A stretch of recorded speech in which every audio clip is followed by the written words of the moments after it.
think so. That's I think that's step one. Oh, look at that. Look at that. That's so nice. Look at that.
You may be seated.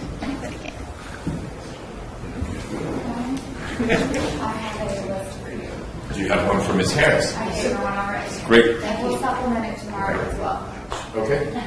You're on that, Judge. I know it. We can. I have one for the court as well, and I have to get one. Thank you. We can take it. Yeah. Great. Thank you. Judge, the mechanics of, we don't have to interrupt. Do you want this on the record? No. Okay. The mechanics of juror questions, since it's new to many of us. Yes. McIver has the right to come present, it seems to me, during discussions like that. So what won't happen is Mr. McIver comes up here. If you think it's important for him to see the questions, you're welcome to bring them back and you all can look at them. I'll tell you, most attorneys come up here and look at them and they go back and talk with their client. But there is certainly no basis for me to say the cards have to stay right here. So you tell me. I'm just wondering if there's a lot, and it's clear we're going to be spending 10 minutes. Can we send the jury out and do it? Or is it always done at the bench? Does it last 15, 20 minutes sometimes? And you have experience with this, the rest of us don't. Some of the rest of us don't. Yeah. You want to So object? I'm sure the version you received there is that like you're flogged while you're looking at the questions. I cover up every fourth word on the card. Sixth Amendment. I do.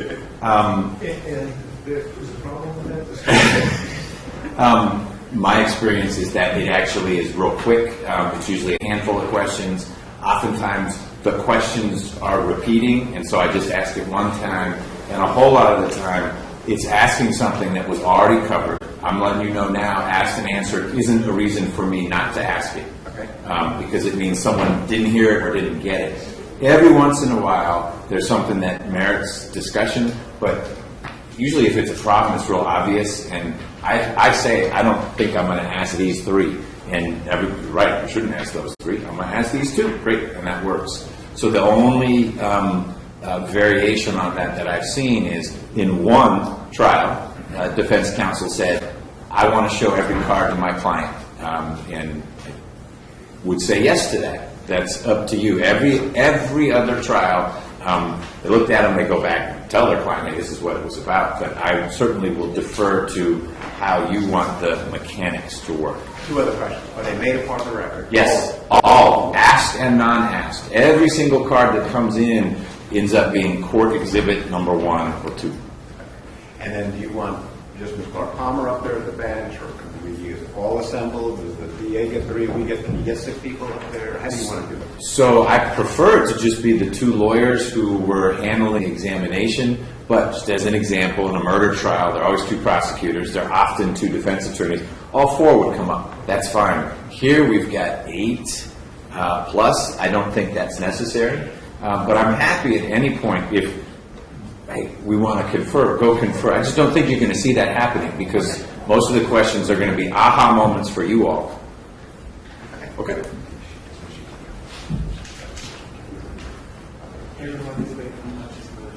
Great. Can we go on the record now? Ms. Convery, you asked the witness at one point, or did you ask her for it? Hers. Let's not do that anymore, or let's get the last 4 digits. We've already had outreach from concerned members of the general public who don't know anyone in this case saying, you should know that this person's phone number just went all around the world. Okay. So, I asked it for a... I'm not saying it was inappropriate to ask for it. Yeah, sure. But if the defense is unwilling to work with you, if you get the last 4 to show that on phone records those last 4 match, then I'll work with the defense on that.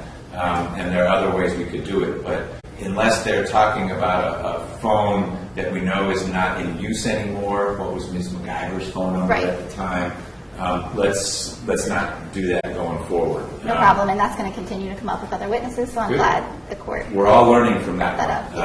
up, yes. But we got phone calls and emails about it. Got it? Oh, good, okay. Yep, that in my quick cut. So, That's funny. all right, then anything from the defense before we bring the jury in? Okay, let's bring them in, please.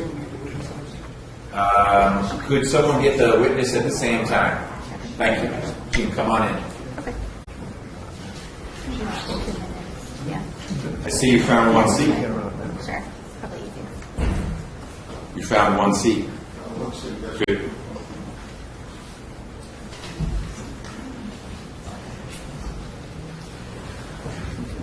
Thanks for coming back. All rise for the jurors.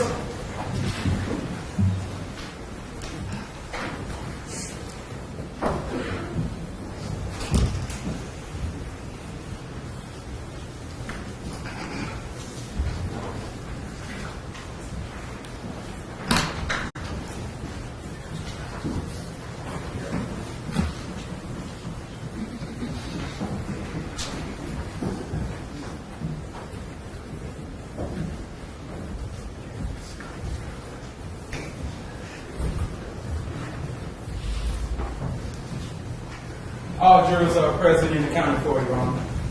You all can be seated. Welcome back. How was your first lunch as jurors? Memorable? All right, you're finding places. We'll know only in a few hours whether they can find places to eat at. But hopefully you're finding some options. Was an hour just the right amount of time? We could do it slightly shorter going forward. We'll talk at the end of the day so we can start to develop a rhythm and expectations. We are picking up where we left off. The state was in the midst of its direct examination of Ms. Calhoun. Ms. Calhoun is still under oath, and we'll ask Ms. Convery to continue with her questions. Thank you, Your Honor. Good afternoon.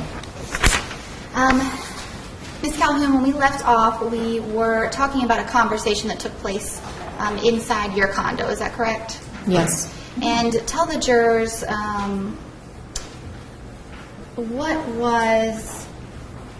what happened during that conversation. Who was present? Billy Corey was there, Jay Grover was there, Danny was there at one time, and Tex McIver was there at one time. All right, and I'm going to show you on the screen State's Exhibit 72.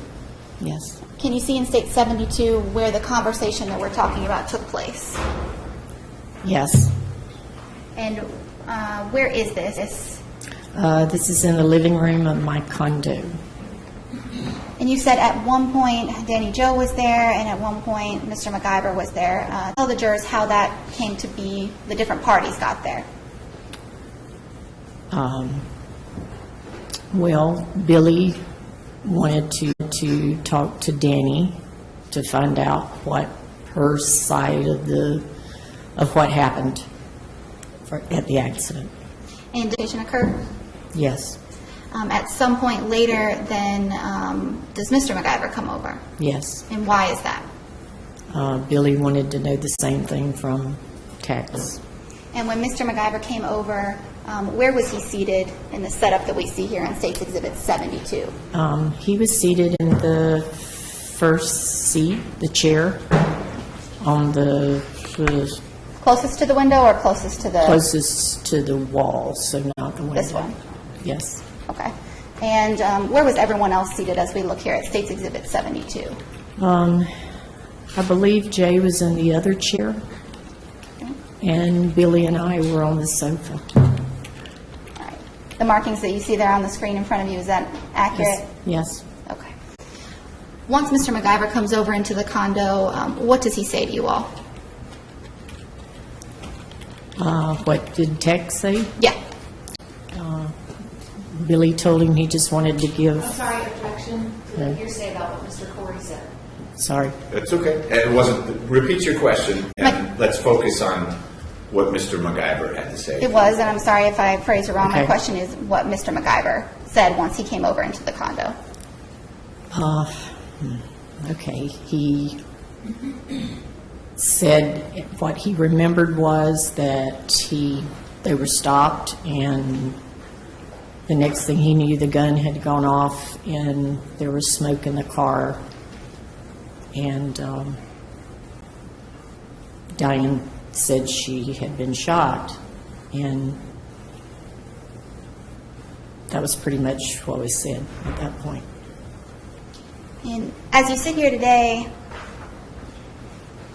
did Mr. McIver ever give you more information about how Diane McIver got killed or got shot on that evening? No.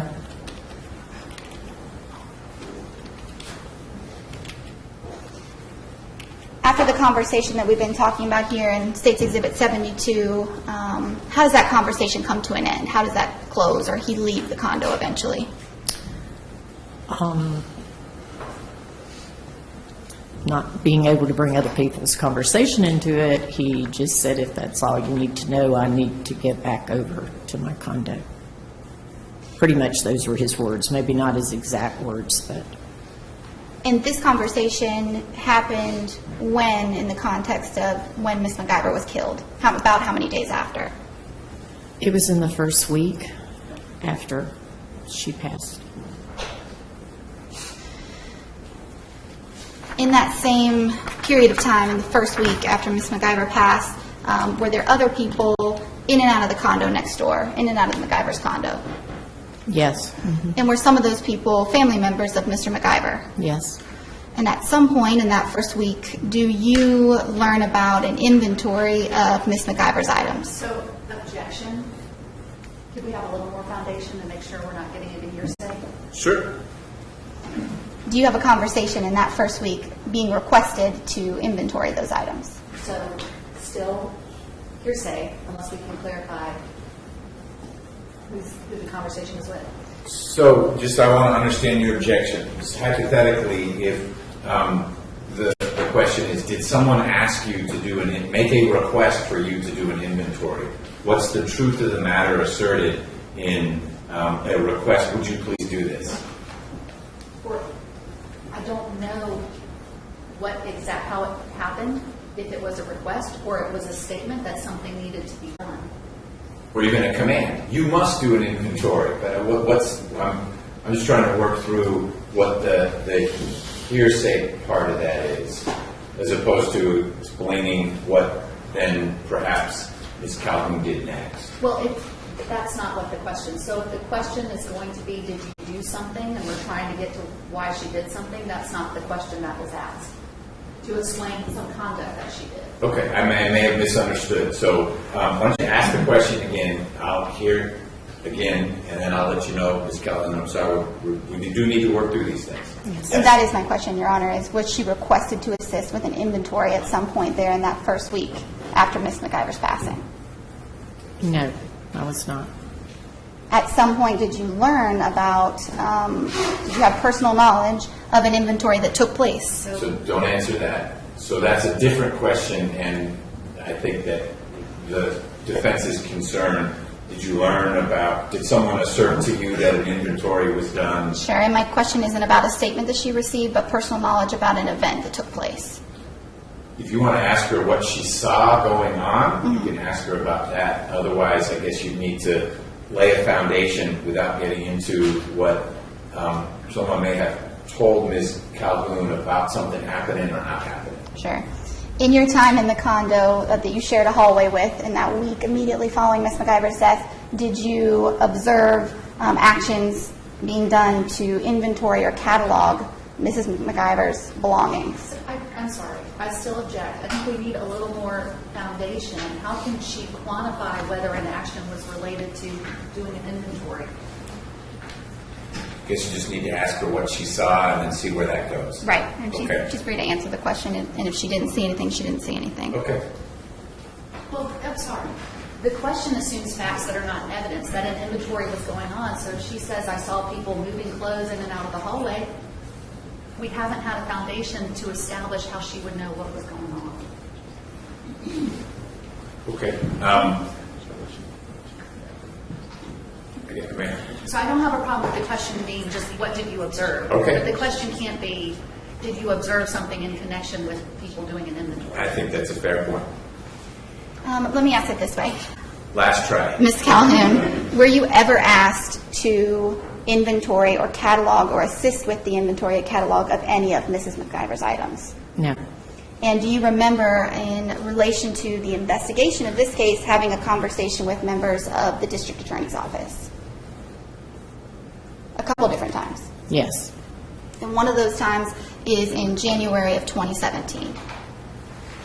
Do you recall that? Don't remember the exact date, but At some point early in 2017, do you remember having a conversation with Mr. Rucker and other investigators from my office at Alon's near the perimeter? yes. Okay. And in that conversation, do you remember investigators and other individuals from the district attorney's office having a conversation with you about a request that was made of you to inventory those items? I don't remember that I was made a request. I remember conversation that I asked about the cataloging of her clothing. And so your testimony today before the jury is that it was not a request, that this is something that you had a conversation about with other members of the people in that other condo, or with who? I could not. Okay. I object if we're asking her about a conversation she had with other people in the condo. It's The foundational. question I heard was simply, with whom did you talk, not what was said, and I'll allow that question. I think some boundaries are being appropriately established, that we're not getting into contents of communication, except for certain communications. So if you'd repeat the question, so the record shows where you are. If you asked what I thought you asked, it was, do you recall having a conversation, or with whom it was? Your question, not mine. Yes, and I don't remember the exact wording, but at some point, Ms. Calhoun, you're talking to investigators from my office about a conversation that you had related to the inventory we've been talking about. Who was that conversation with? It was with Mr. Rucker and a few of his staff. I don't remember everybody. And I'm sorry, I'm talking about the conversation related to the inventory that you told Mr. Rucker about. Who was that conversation with? That was with Tex's sister, Dixie Martin. And when did that conversation take place? It was in October. I'd say the maybe second or third week in October. I'm not exactly sure. And during the conversation with Mr. Rucker and other investigators from my office, do you remember being able to describe a time frame that was closer to Mrs. McIver's passing there in that first week?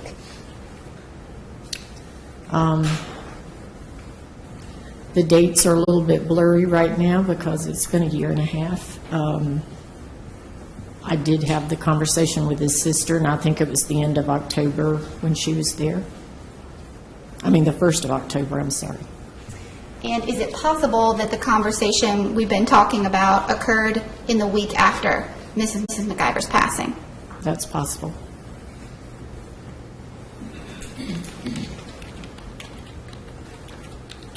Did you ever assist the inventory of items for Mrs. McIver for sale or auction or anything like that? No, I don't think I could have done it. Why not? Objection to relevance, Your Honor. Overruled. Can I answer? Please. I don't think at that point I could have gone through her clothes. She was just too close to me, and I was having a lot to deal with myself to deal with her death. And did you actually attend the auction or the sale? Yes.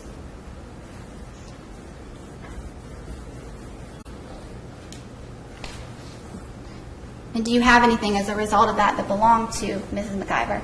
Yes. Objection, I'm sorry. sorry. Objection to relevance. What's the relevance? That's fine, Your Honor, I can move on. Okay.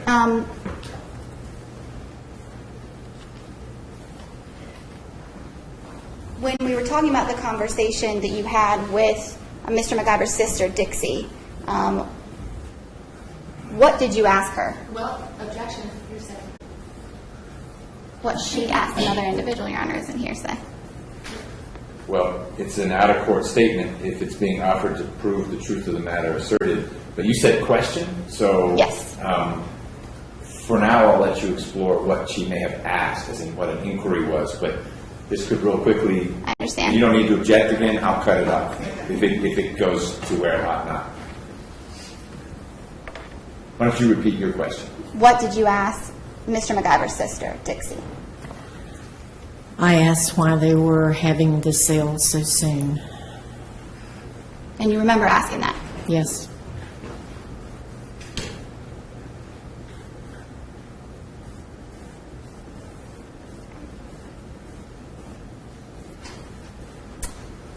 We talked a lot before about the ranch property, sort of the layout and the details of it. When Diane married Mr. McIver, to your knowledge, did she come in and make any changes to the ranch? Or did she do anything to change the ranch in any way? Yes, they built this was during the time they were planning their wedding. They built the saloon or house behind the house at that time. And did she make any other changes to the ranch that you know about? Any other additions? Her specifically, it was them together that made them. They built the pool behind the house. There was a pool there, but they tore that out, I think, and built another one. We've been talking about a conversation that you had with members of the district attorney's office in the months that followed Mrs. McIver's passing. After this conversation we've been talking about here in your living room, did you continue a friendship with Mr. McIver? Yes. And as you sit here today, how would you describe the relationship that you have with him? Friend, I haven't been able to speak to him since he's been out on. I'm sorry, Your Honor. Did I, Yeah, let's be careful about how we move forward. I will. Have you been able to talk to Mr. McIver since this case has been pending?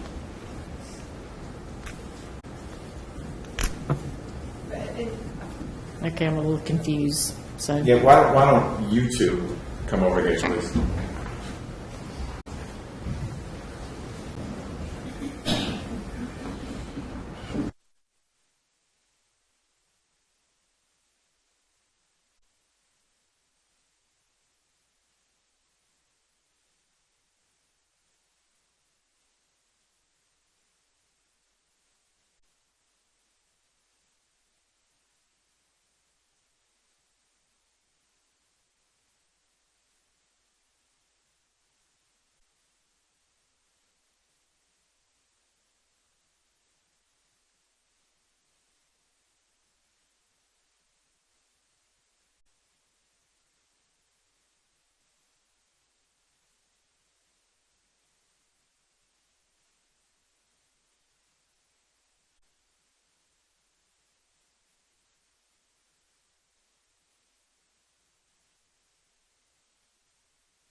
Talking specifically about the conversation in January at Alon's with members of the office, Mr. Rucker, other investigators.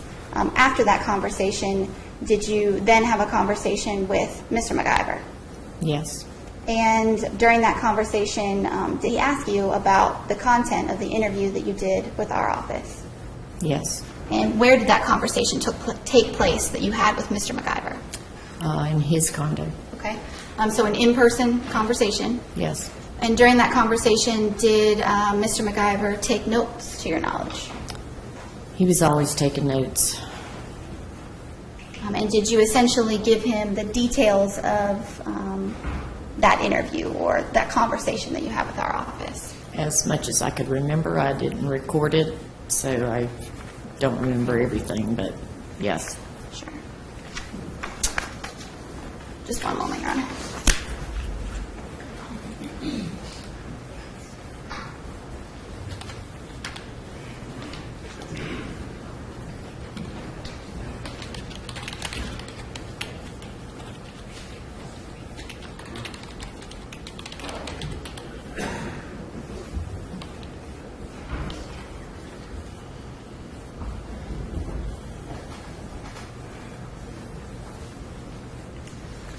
Ms. Calhoun, we talked about the conversations you had with the defendant, specifically the details related to how Mrs. McIver passed, how she was killed. At any point in any of those conversations, did Mr. McIver mention to you a bump?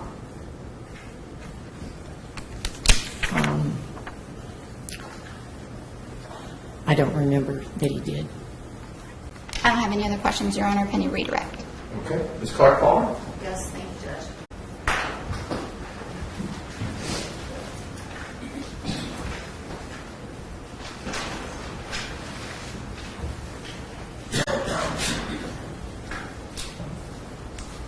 Ms. Calhoun, how are you?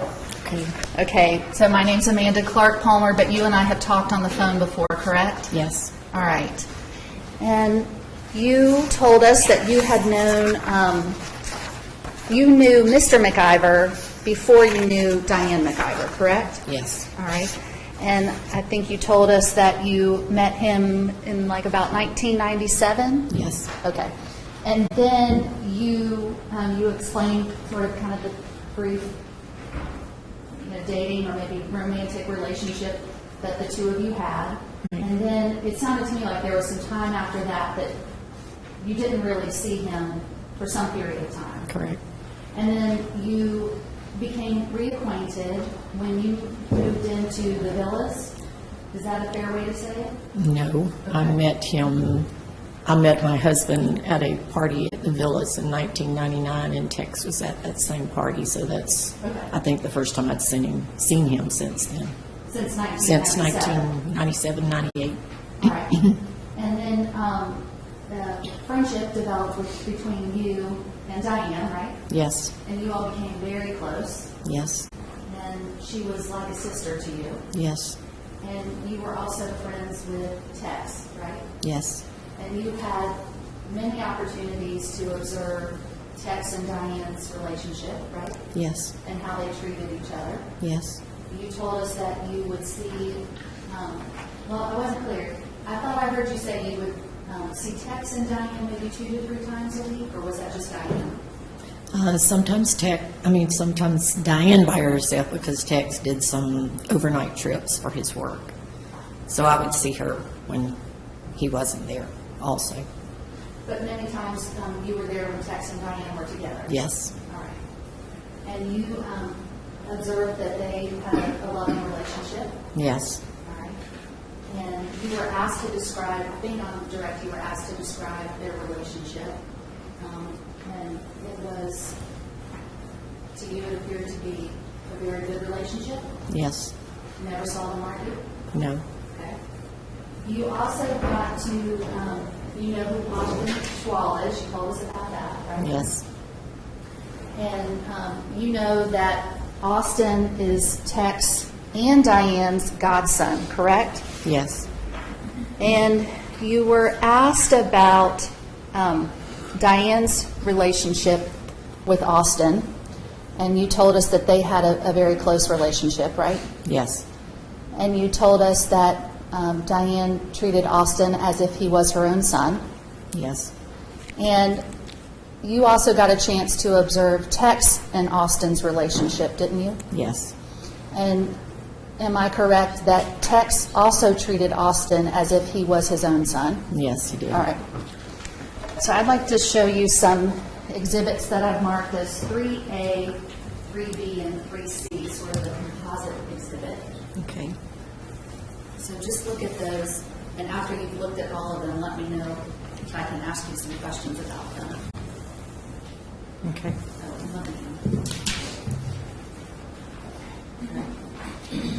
Do you recognize the people who are depicted in defendants 3A, 3B, and 3C? 3A is Diane and Tex, and it would be a new colt that was born. And, I'm sorry, 3A was Diane and Tex, and it was a new colt, little horse that was born. 3B was Diane and Tex at the ranch, sitting on a sofa. And 3C was Diane and Tex, and I'm not sure what function they were going to, but they were dressed for a party. Your Honor, I would move to admit defendants exhibit 3A, 3B, and 3C. Any objection? No objection, Your Honor. 3A through C are admitted. May I publish? Yes, ma'am? Do you want me to ask permission if they've been admitted? Do I need to ask permission to No, publish? unless we've had some discussion outside the presence of the jury, admitted means published. Okay. Ms. Calhoun, this is Defendant's Exhibit 3A, and you were describing it for us, that just so the jury can follow along. Am I pointing right now to Diane McIver? Yes, And am I pointing to Tex McIver? yes, And you said this was a new colt that had been born? yes, All right. And then you told us in 3B that this was Diane McIver, yes, and Tex McIver yes, has his arm around her. yes, And this picture appears to be taken at the ranch. yes, And then 3C, not the best quality picture.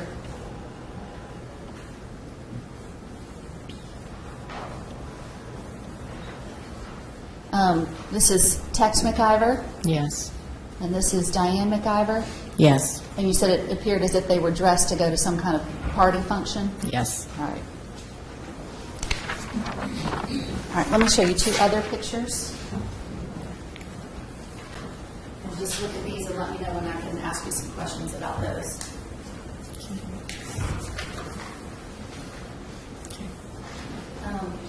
And I previously marked them as defendants 10A and 10B. In 10A, can you identify the people who are in that picture? Tex McIver, Austin Schwall, and Diane McIver. Okay. And in defendants exhibit 10B, is Austin Schwall in that picture? Yes. Is Tex McIver in that picture? Yes. Are there some other people in that picture that you maybe don't know who they are?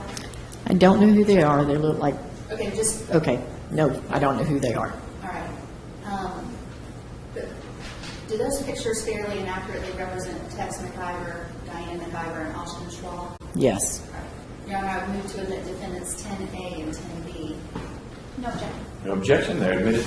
And I'm just going to publish by holding them up to the jury. Thank you. This Calhoun 10A, you told us that this has Tex McIver and Diane McIver and Austin Schwall in it, right? Am I right? Correct.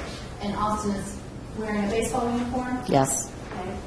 Do you know if Tex and Diane would go to Austin's baseball games? Yes. Everyone. Okay. And in 10B,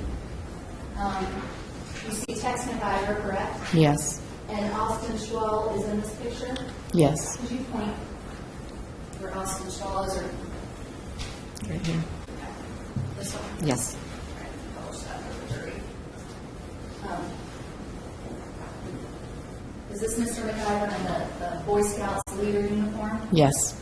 And Austin Schwall in the Cub Scouts or Boy Scouts uniform? Yes. Okay. Do you know if Mr. McIver was a troop leader for Austin's Boy Scouts? I think he was, yes. Mm-hmm.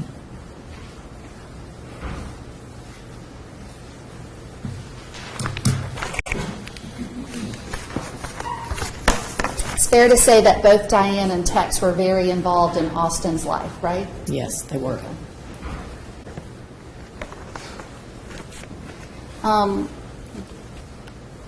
Did you know that Diane was married before she met Tex? Yes. Right, and she got a divorce from her first husband, right? Yes. Was that divorce acrimonious? Do you know? I'm going to object to element. Your Honor, it goes to, I think, finances that we're going to be talking about later on. Okay, you're going to limit it to her understanding, I Yes. guess, based on some foundation as to whether it was simply acrimonious or not. Yes. Okay. If she knows. Well, Your Honor, just so I don't have to interrupt again, the state's objection to this line of questioning would be the same as Ms. Clark Palmer's on several of my others, which would be hearsay. It calls for an out-of-court statement as the basis for that knowledge, so the state would object to hearsay on this one. sure, so why don't you lay the foundation as to how this witness would know whether something that didn't involve her was acrimonious unless someone told her, and then perhaps who that someone was who told her.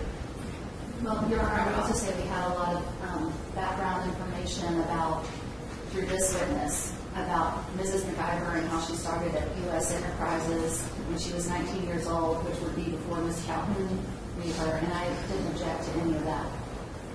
So I think Okay. this follows the same. You It's did. just this one question. Object to a lot of things, though. So there happens to I be didn't object to that. there happens to be an objection here. You're going to need to lay in the face of the state's objection. You're going to need to lay a foundation. So let me start back there. All right, you told us that you knew Mrs. McIver was married before she was married to Mr. McIver, correct? Yes. How about, you know that Mr. McIver was married before he met Mrs. McIver? Yes. Okay. All right, fair enough.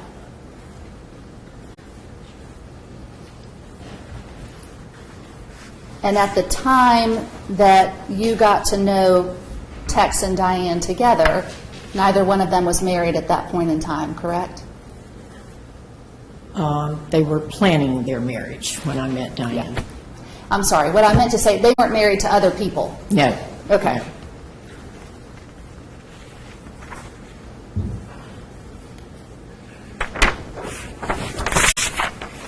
And you, we went through a lot of pictures on your direct about the ranch out in Eatonton, right? Yeah, yes, And is it fair to say that Diane did some decorating at the ranch?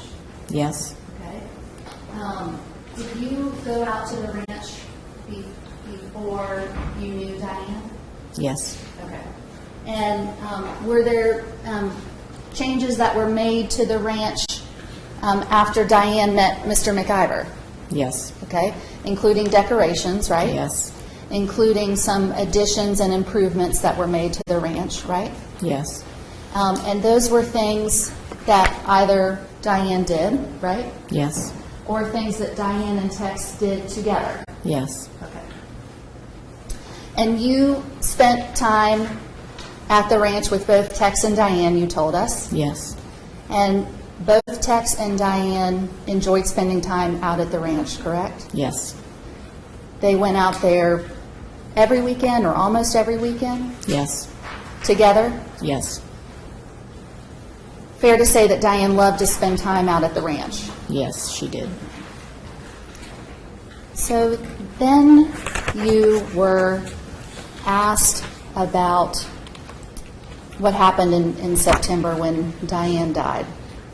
And you were asked about how you found out that something had happened, right? Yes, And you told us about some text messages, right? yes, You also got a voicemail, didn't you, yes, from Mr. McIver?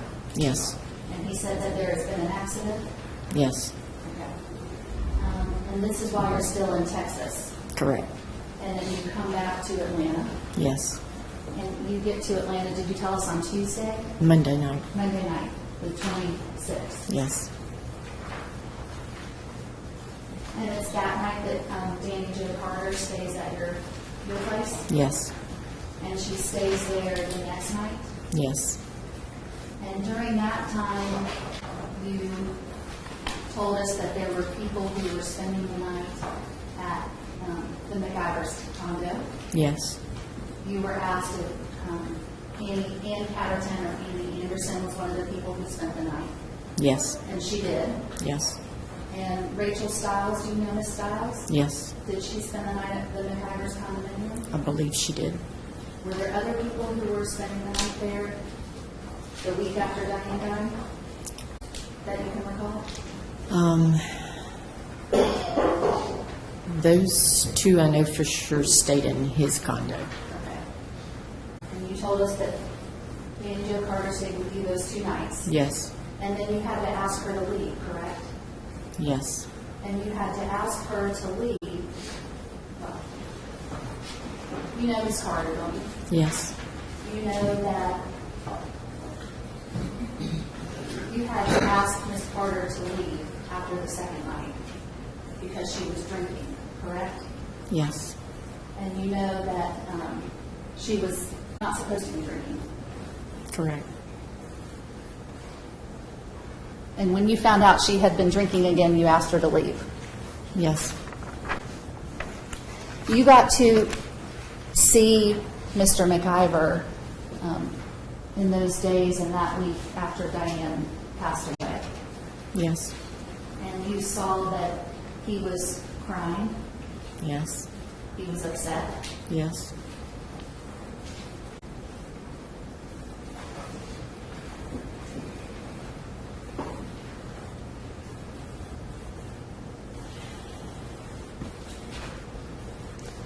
You described yourself as being in a daze in the days after Diane died, right? yes, It was traumatic's probably not even a strong enough word to describe what had happened, right? correct, Devastating, yes, because you were so close with Diane. yes.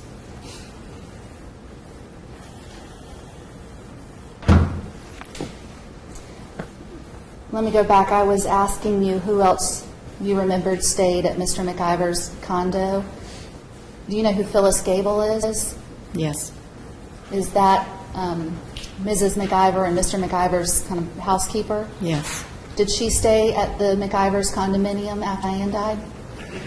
Her condo was right across the street from where ours was, and I believe Phyllis went to her condo and stayed those nights. Was she in, not for spending the night, but otherwise was she at the condominium? Yes. During that week? Yes, Okay. Wanda Hughes, do you know her? yes, Was she at the McIver's condominium in the days in the week after Diane died? I believe she was. A lot of days, yes. And you told us you saw maybe, your estimate's 15 to 20 people who were in the condo that Monday night, right? Yes, And we've yes. only named a handful of them, so there's some other people. Yes. Okay. Is it maybe just hard to recall those details now? All those people? Everybody is hard to remember. I know Dr. Hoos was there, and I think Sally with him, and Dee and Richard Harrell were there one of the nights. That's just people, Spike, his brother, and Sherry were there sometime during that week. Just a lot Just of people were were in there. and out, yes. Okay. You were asked if you went to the auction of Diane's, some of her belongings, and you said Yes. you attended that? Yes, That auction was in January of 2017, I think that's right. some 3.5, 4 months after she died? Yes, Okay.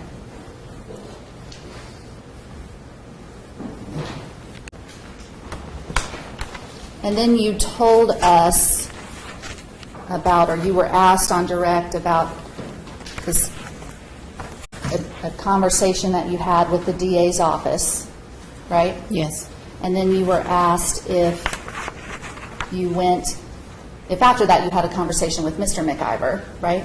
yes, And you told us that you talked to him afterwards, and he was taking notes about what you told him that you had talked to the DA's office about, correct? yes, He didn't ask you to go back and lie to the DA, did he? no, Okay.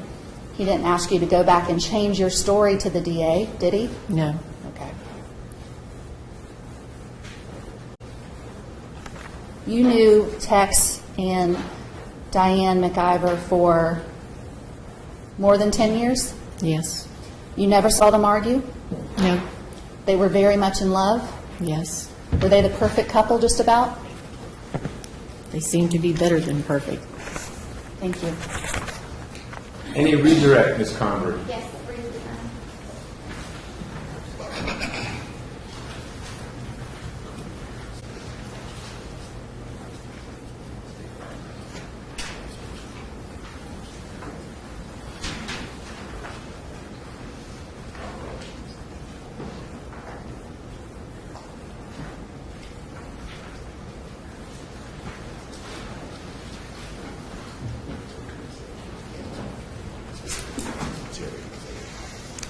Ms. Calhoun, we've been talking about the auction, and I think at one point I called it a sale. The auction we've been talking about, is that different from the estate sale that also took place?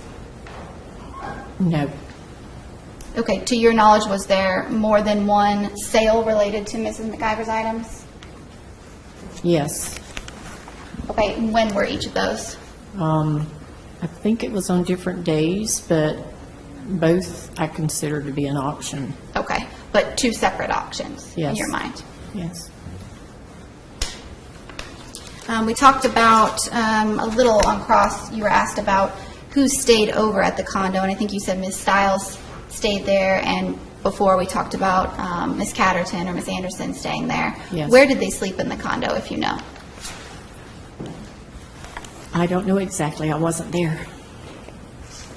Is it your testimony that you don't know where either of them slept? No,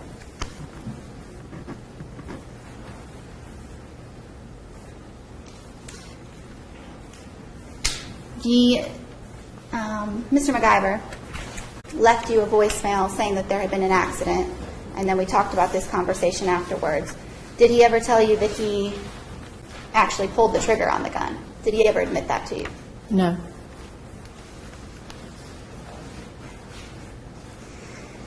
during the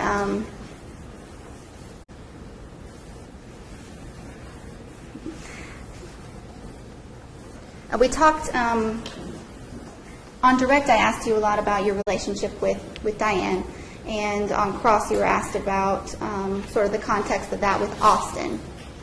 At any point before Mrs. McIver's passing, did you have a conversation with her about wills, or her will? Yes. And tell the jurors how that conversation came up. Sorry, I would object as being outside the scope of cross-examination. Your Honor, it's within, you previously ruled on it, and it's related directly to the issue of Mrs. McIver's relationship with Austin, which was handled extensively on cross. Give me 1 second.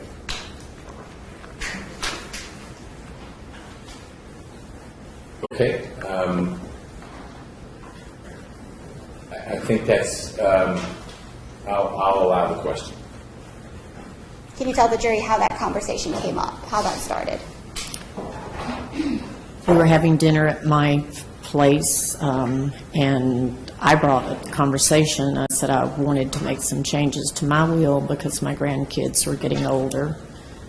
And she said, well, I've made some changes to mine. I've taken some people out that I'm leaving some money to that I don't want them to be in there anymore. And she said, matter of fact, I've left you money in there, but there's a caveat. You have to divorce your husband. And I just laughed at her and I said, that's not going to happen, so I guess you can keep your money. And we both laughed about it. And that was the end of the conversation. We didn't talk about it anymore. Do you remember about when that conversation was?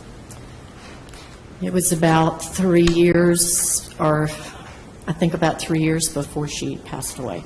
And so would this conversation have been after Austin was born? Yes, After 2006? yes.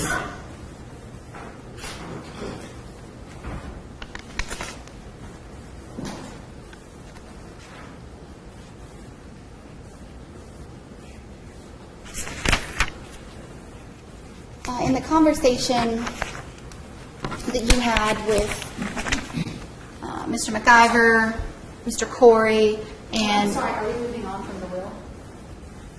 Yeah. No? So I would like to go back and object because I thought the answer to my objection was that this linked back up to dealing with Austin.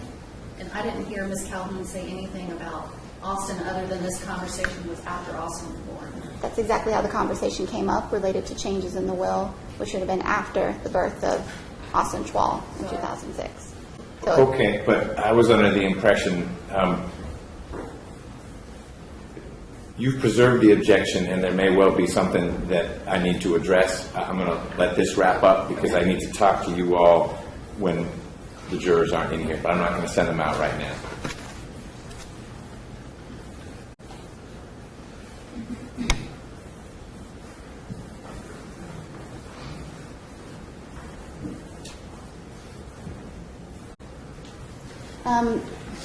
Ms. Calhoun, last question on that issue. During your conversation with her, the one that we just spoke about, and any other conversation, did Mrs. McIver tell you that she was going to leave the ranch to Austin? So objection, Your Honor. Refresh. Okay.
Do I need to ask the question again? You should. The microphone is yours, but assume there's no question on the floor right now. Ms. Calhoun, at any point during that conversation that we've just been talking about, the will conversation, or at any other time, did Mrs. McIver tell you that she was leaving the ranch to Austin? Not exactly just her by herself. She and Tex both made that comment when I've been at the ranch before. They would tell Austin, this is going to be yours one day. And is it your testimony to this jury that a previous statement, if you've said that before, if you've communicated that before, that it was from both the defendant and Mrs. McIver? Yes, They're together. yes. Not at the same, not, okay, can I say a little bit more? You can explain your answer. Okay. Diane had said it, but then she and Tex had said it when I was at the ranch before, together, both of them. I mean, Austin would pick up rocks on the ranch because they said, you're going to have this one day, you have to have money to run the ranch. Okay. So we're talking about separate statements. Correct me if I'm wrong. You said Diane had said it, and then together they said it. Yes, yes. Okay. All right.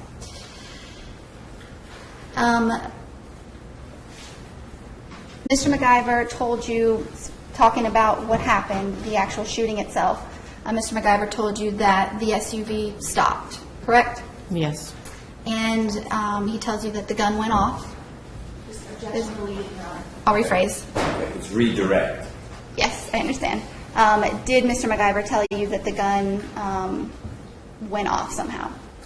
yes, And did he ever tell you that the gun went off as a result of him squeezing the trigger? no, Did Mr. McIver tell you about a puff of smoke or a cloud of smoke after the shooting itself?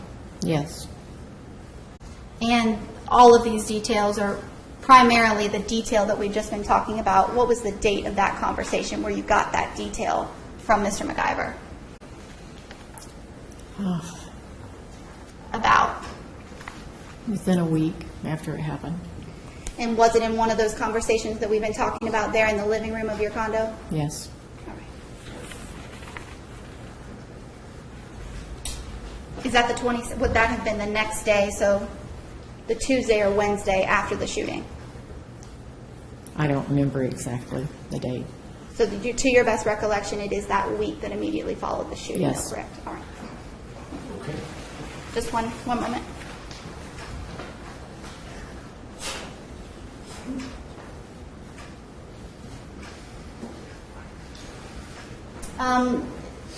You told, we talked about Danny Joe actually staying the night at your condo. And how many nights did she stay there? 2, I believe. Do you remember which night that conversation took place? With her? With the details conversation that we talked about with Mr. McIver in relation to when Danny Joe actually stayed at your house? No, with him, it was just that week. I don't know exactly what And day would it that was. conversation have been one of the nights that Danny Joe was your guest, was actually still staying at your condo? Tex was not over at my place during that time at night.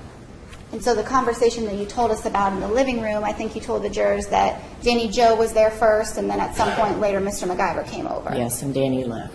And was she still a guest, an overnight guest at your condo during that conversation? Yes, And that would have been in the days immediately following the shooting? yes. Okay. Those are all my questions. Ladies and gentlemen, if you have any questions, now's the time to jot them down on a little 3x5 card, and I think we'll have you pass them to your left, so Deputy Murphy can collect them down there at the corner.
Sir.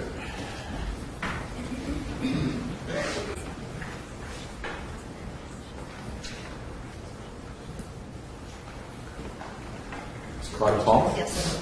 Ms. Convery?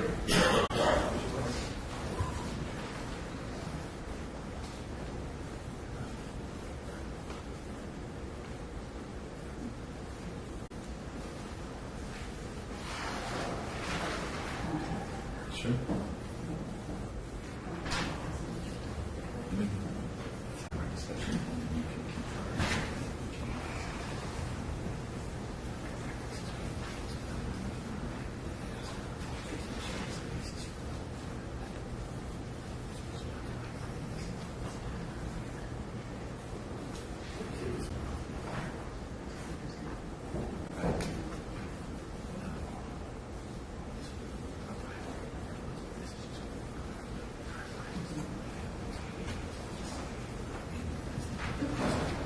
That's what's going to happen.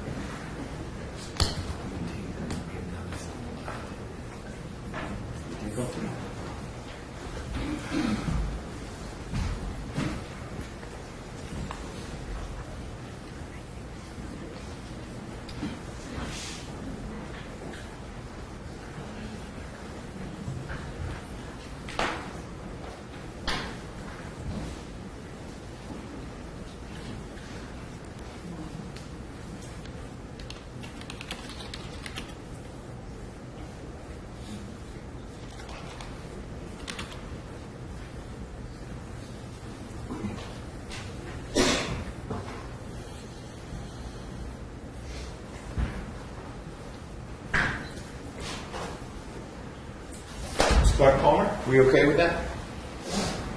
Subject to all the things we've talked about before. That will always be true, here and evermore.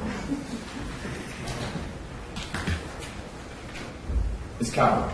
Yes. I need you to clarify, if you can, please, when it was you recall the auction, I think you called it, when was that in relation to Ms. McIver's passing?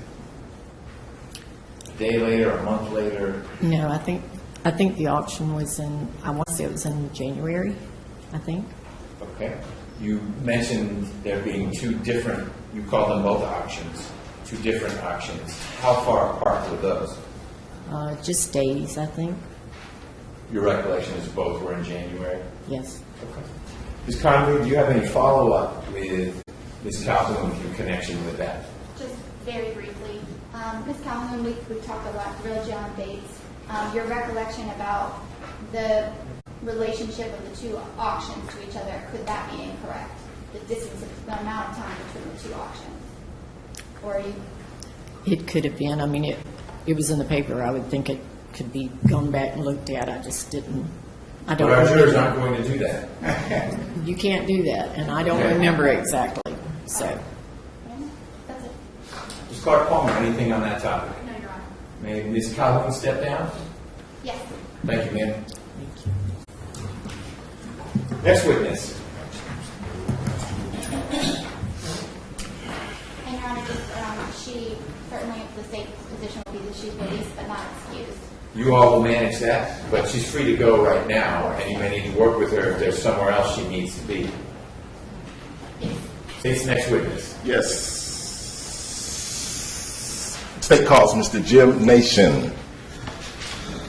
And good afternoon, Your Honor. Good afternoon, Mr. Rucker. Counsel. Good afternoon. Ladies and gentlemen, good afternoon.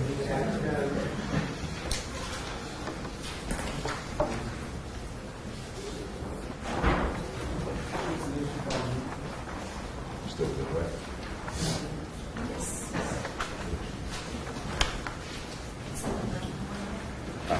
Hello, Mr. Nation. If you will, raise your right hand. Do you swear and affirm that the testimony you should give the court today will be the truth, the whole truth, and nothing but the truth, so help you God? Yes, sir, if you will. Have a seat. Get as close to the mic as possible. For the records of the court, please state your name and spell. James Nations, Nations.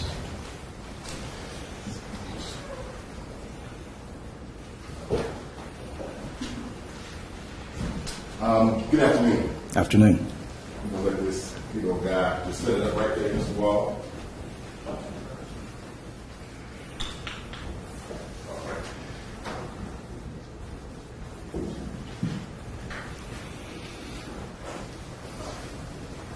Thank you.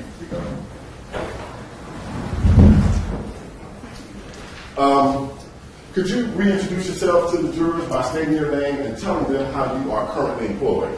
Sure. My name is James Nations, and I'm the Chief Financial Officer of Fisher Phillips. Okay. And can you explain to the jurors what is Fisher Phillips?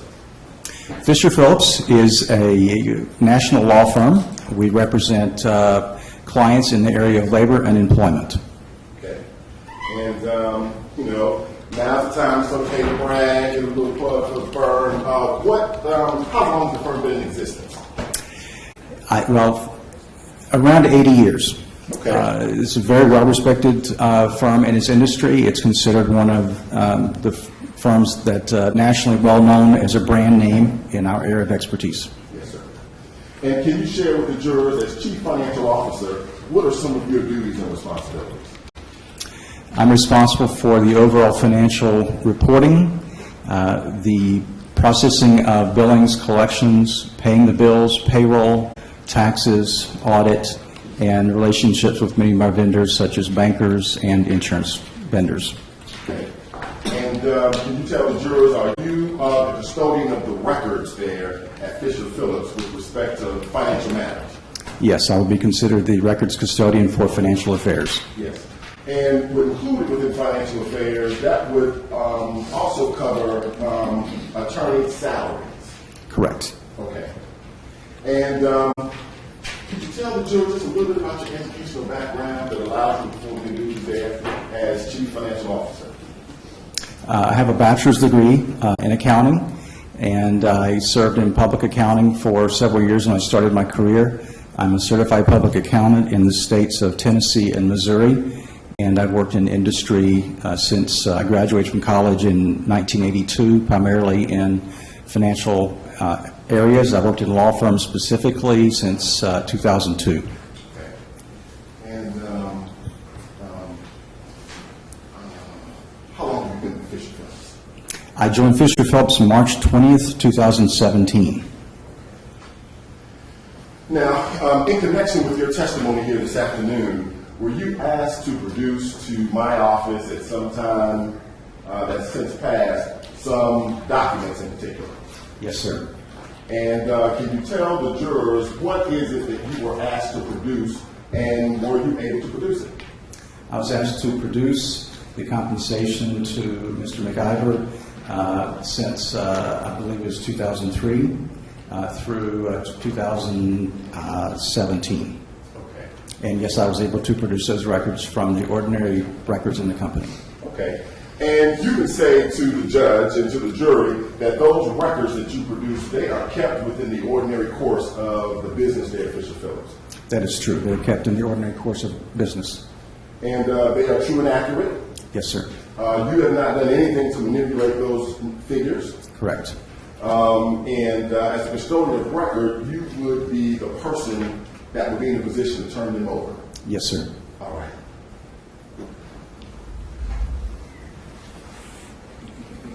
I'm going to show you an exhibit, Your Honor. It is marked for purposes of the record. It states exhibit number 132. It has previously been shown to Ms. Clark Palmer, and a copy provided to her there too. Would you take a look at that document, please, Mr. Nations, and tell the judge and the jury whether or not you recognize and can identify that document? Yes, this is the document that I prepared for you. Okay. And I want you to take a look at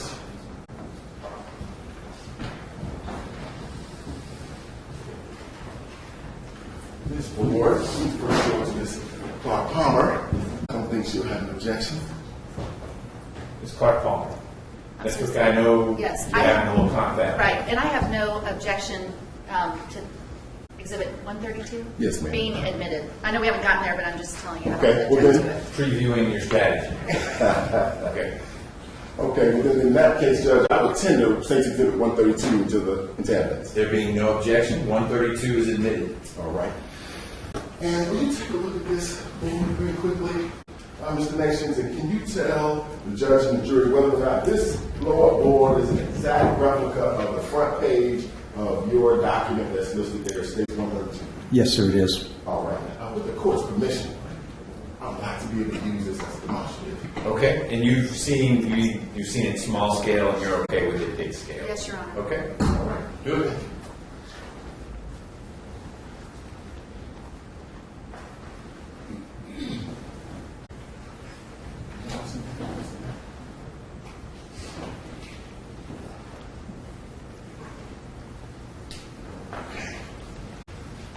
And let's see. I'll tell you what, Mr. Nixon, you let me have that back. I promise it's going to come up on that screen right next to you. Okay. We got this fancy machine right here. Okay, can you see it? It's not very clear. Okay. Okay, I'll tell you what. Let's just orient the jurors just a little bit first, and then I'm going to zoom in on some particulars, okay? Okay.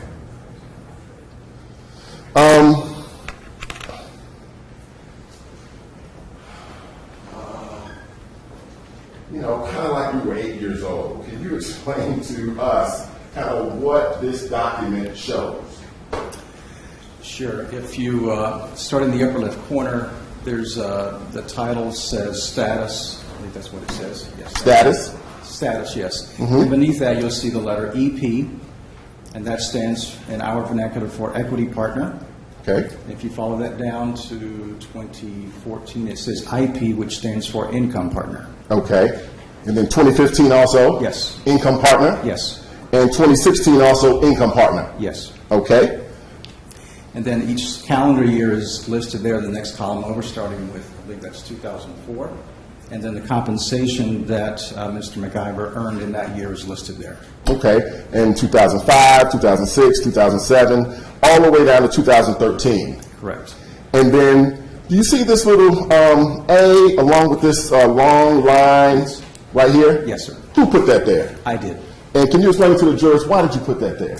I put that there to reference the supporting documents behind this one page, to reference the pay schedule from where those numbers came from. Okay.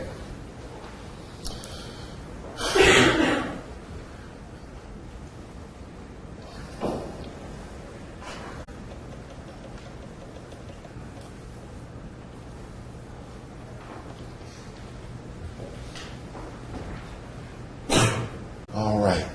So, Mr. Nations, if we could start, is that a little bit better? Can you see I that? didn't see that well, yes, thank you. Okay. And so, if we can start with under status, 2004, EP stands for equity partner. Correct. Explain to the jurors what that means in the context of employment official. Okay. An equity partner refers to a true partner who has an ownership interest in the firm.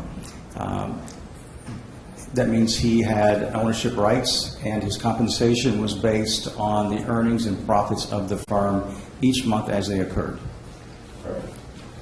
And in 2004, that number that's under compensation, what does that represent or reflect? That represents the compensation that was paid to him for the fiscal year 2004. As an equity partner, in this case, the defendant would have received that compensation as part of his percentage of the net profits for the firm. Correct. Okay. And for the record, Mr. Nations, could you tell the jurors in 2004 what was the compensation for the defendant? $568,991. Okay. And in 2005, what was the compensation? $556,524. How about 2006? $507,418. Now, let me ask you this. Did you know the defendant personally? No, sir, I did not. Because when you got to Fisher Phillips, was the defendant still employed with the firm? No, sir. Okay. Okay.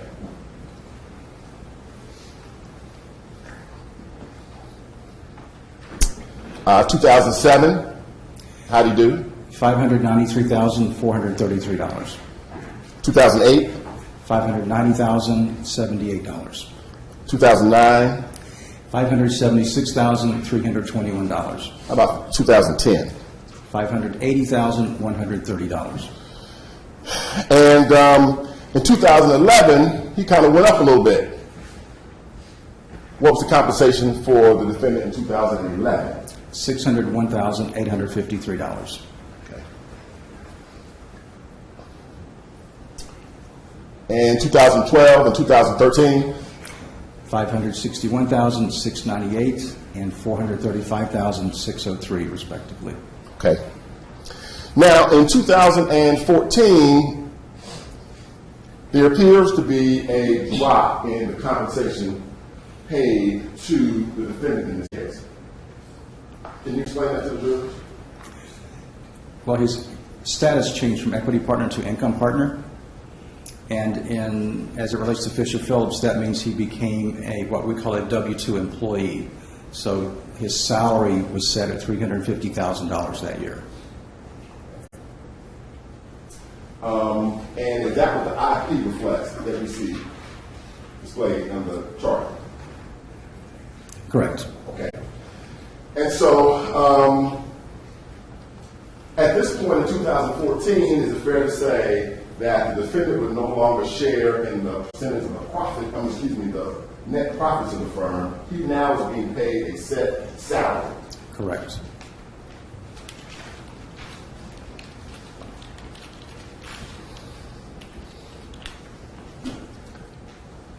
How much did he make in 2014? 2014, $350,000. And how about 2015? $346,620. Okay. And how about 2016? $275,000. And in 2016, that $275,000 figure, does that reflect his compensation for the entire 12-month calendar year? Yes. As you sit here today, do you have a figure that would reflect how much the defendant had earned in 2016 as of September the 25th, 2016? I do not have that number. Fair to say, though, it would be less than $275,000. That's a fair statement.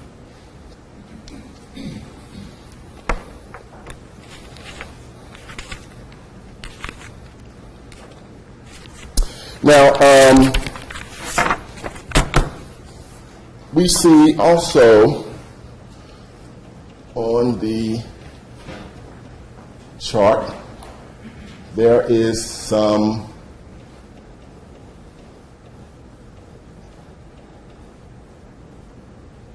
language as well as a lettering system. Can you tell the jurors who did that? I did that. And why did you do that? The lettering system, again, refers to the supporting documents behind the first page, so it references where those numbers came from. And the comments were to clarify any additional payments made to Mr. McIver. Okay. And so, is that zoomed in enough for you to see it? I believe I can see that, yes. Okay. So when we look at, and I'm going to slide it so we can reference the jurors. Calendar year 2013, compensation was $435,603. You made a notation with respect to an additional payment. Correct. And can you explain that to the jurors? Sure. An additional payment of $7,643 was paid to him for a return of capital.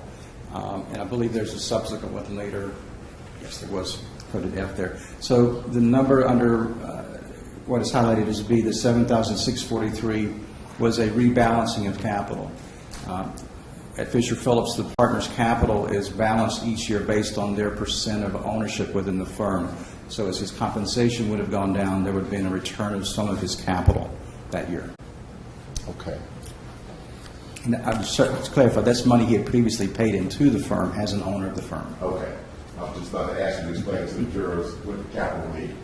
But as an equity partner, an owner in the firm, he would have paid money into the firm. Correct.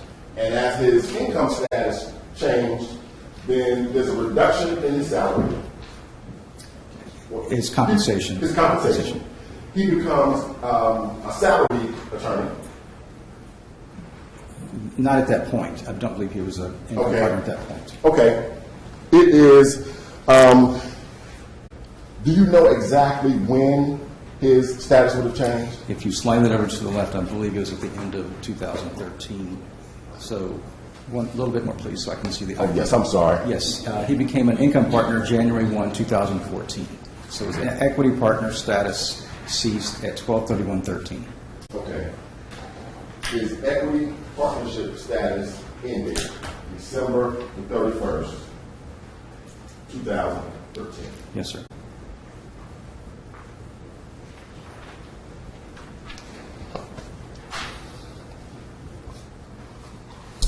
All right. You've got a notation here. Could you explain that to the jurors? Yes, sir. As an income partner, he participated in at least one of our qualified retirement plans, this one being a mandatory contribution, so that his, as I note there, his base wages were $330,000, plus he made a contribution of $19,851 to the qualified retirement plan. So his compensation was a total of $350,000. Okay. In addition to that, there was a profit-sharing contribution, which is a firm contribution made on his behalf of $5,200. Okay. And then you'll see the last payment there of his return of all of his capital of $47,493 was made during that year because he was no longer an equity partner. Okay. And after we do all that math, we end up with compensation of $350,000? I believe his return of capital will be above that, and the $5,200 will be above that. Okay. So it's the 350 plus the 47 plus the 5,200. Yes, sir. Okay. How about the next notation? Again, his base wages, and was that 2015? Yep. 2015, so his base wages were $329,724. He made a mandatory contribution of $16,896 for a total compensation of $346,620, and then the firm made a contribution on his behalf of $7,900. Okay. And finally, in 2016, when compensation was $275,000 for the total year, could you just explain that notation? So his base wages were $255,676. His mandatory contribution to the profit sharing plan was $19,324 for a total of $275, and then the firm made a contribution of $7,670. Okay. Okay.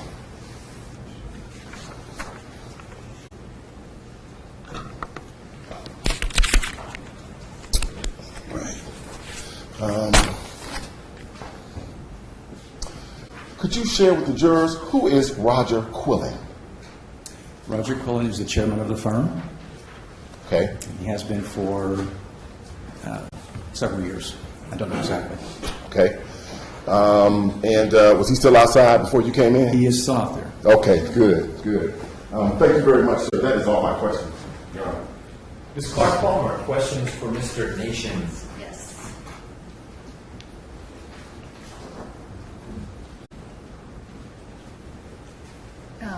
Mr. Record, do you want your notes?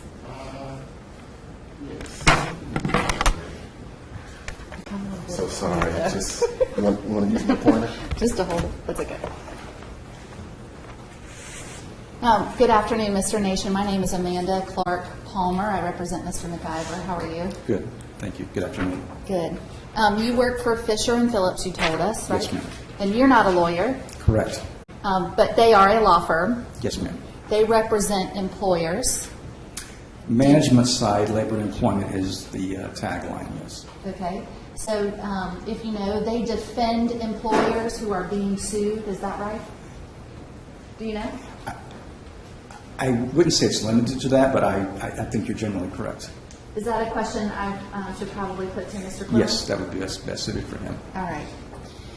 So I just want to do a little bit of math with you, which should be fun. Based on our demonstrative exhibit, let me give you a copy to look at there.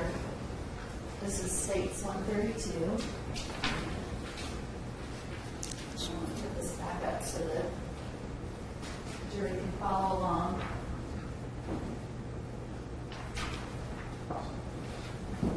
I just want to make sure I'm real clear Sure. on what you just told us, and I'm going to write some numbers down. Okay. So first of all, I noticed that on 132, where it says compensation, for the years that Mr. McIver, most of the years he was an equity partner, to 2004 to 2012, all you have written down is just the compensation number, correct? Correct. Okay. And then we have these comments that you have added for 2013 going forward, right? Yes, ma'am. So the compensation number, I think I heard you tell us, is not necessarily the total amount of funds that Mr. McIver received from Fisher and Phillips, correct? I don't understand the question. Would you say that again, please? So, for example, in 2013, Mr. McIver received approximately $435,000 in compensation, but then you told us he received some additional funds, a payment of $7,643. Yes, ma'am. Okay, so the compensation number alone is not the total amount of funds or money or whatever you want to call it that he got from Fisher and Phillips that year. The compensation was $435,000. The $7,643 was additional payment made to him, but it was not considered compensation. It's not compensation, but it comes from Fisher and Phillips. Correct. Okay, so let me write down for 2013, you have up there he gets $435,603 Yes, ma'am. for his, I'm just going to abbreviate it, comp, is that okay? Yes, ma'am. And then $7,643 was the return of capital. And you gave us the total, 246. 246 for 2013, correct? Yes, ma'am. All right. So 2014,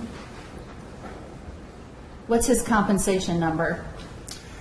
$350,000. Even? Yes, ma'am.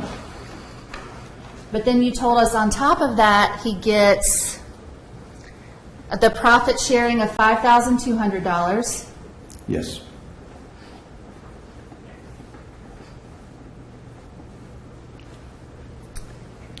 And the $47,493. Yes, ma'am.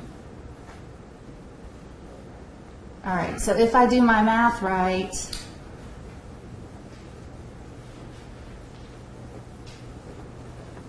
in 2014, that totals up to $402,693. I believe you're right. Okay. 2015, what's his compensation number? $346,620.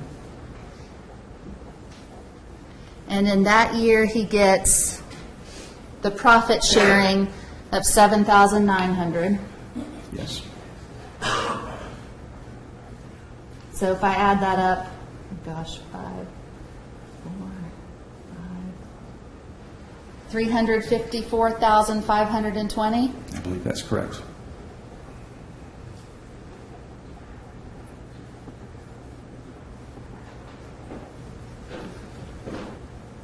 And then 2016, his compensation was $275,000. Yes, ma'am.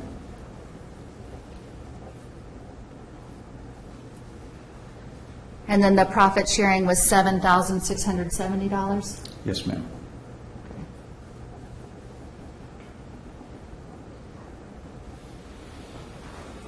If I do my math right, $282,670? Yes, ma'am.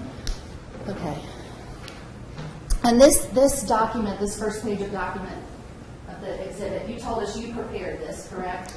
Yes, ma'am. All right, it wasn't something that was kept at the firm in this particular format?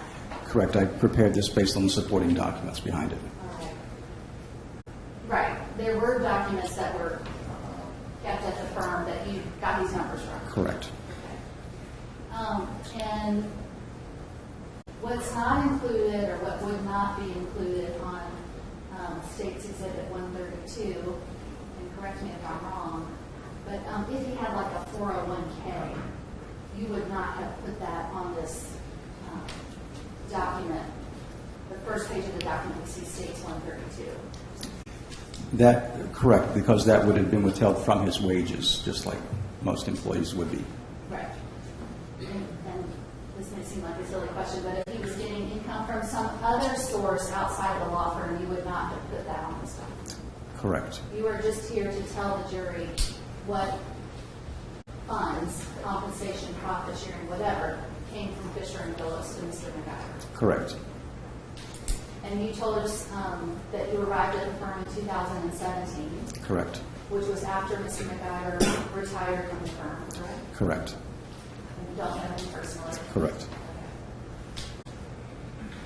All right, thank you very much. Any redirect, Mr. Rucker? No, sir. Any questions from the jury, Mr. Nation? Seeing no movement. Oh, there is one. All right, Deputy Murphy.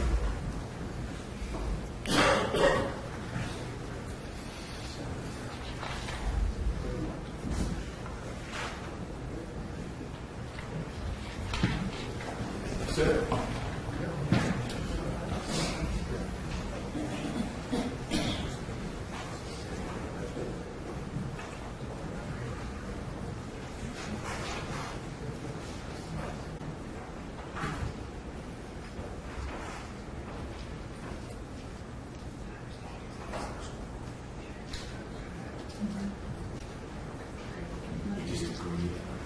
You can show them. Sure. Mr. Nations, you are free to go. Thank you. Thank you.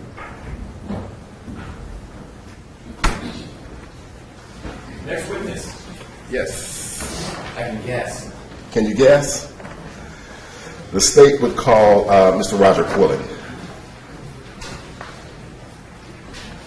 Okay, let's take a quick break.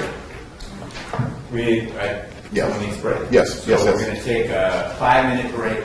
We may take a longer one before the day is out. This could be a quick one. We're getting some momentum here, but someone needs to take a break. So I'm going to ask you all to retire to the jury room. I'm going to try to keep it to 5. Obviously, if you need more time, you get it. But if you don't, we'll get you back out here and we'll talk about the case back in the jury room. Thank you. Thank you.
All jurors are present in the county court, Judge. Thank you, sir. Please be seated. If you're Mr. Quillian, you can come on in. Thank you for your patience.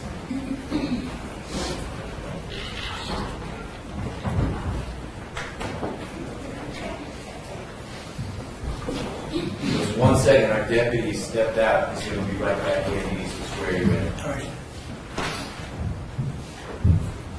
If you can stand, raise your right hand. Do you swear and affirm that the testimony you should give the court today will be the truth, the whole truth, and nothing but the truth, so help you God? I did. Yes, sir. We do. Go ahead and see. Get as close to the mic as you can. For the purposes of the court record, please state your name and spelling. My name is Roger K. Quillen. Last name Quillen. And good afternoon. Sorry it took so long to get to you because I know you've been down here all day. So I will try to be to the point. Could you please introduce yourself to the jurors by restating your name and telling them how you are employed? My name is Roger Quillen, and I am the chairman of the management committee and the managing partner of the law firm Fisher Phillips. And can you tell the jurors how long have you served at Fisher Phillips in that capacity? I became the chairman of the firm in 1999 and have served continuously until today. And can you tell the jurors how long have you been employed at Fisher Phillips in total? I started with the firm in June of 1980, my first job out of law school. And could you share a little bit with the jurors about your educational background? I grew up in a small town in Ohio, so I graduated from Newcomerstown High School. I went to Ohio State University, where I got a Bachelor of Science degree in math education, a Bachelor of Arts in mathematics. I went to Purdue University, where I got a master's degree in mathematics. Then I went to Ohio State University again to get my law degree, my JD. You a Buckeye or a Boilermaker? I'm a Buckeye.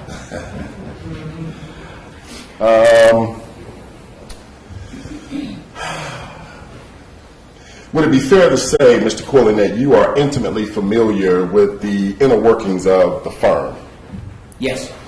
Are you kind of, to use the phrase, like the buck stops here, are you that guy? Yes, I am. And can you tell the jurors about how many employees does the Atlanta office of Fisher Phillips have? Presently, we have about between 35 and 40 lawyers, and then we have about an equal number of non-lawyer staff support. Okay. And could you tell the jurors where exactly, physically, is Fisher Phillips located here within the city of Atlanta? Our office is on the 34th and 35th floors of the building at the corner of 12th Street and Peachtree Street.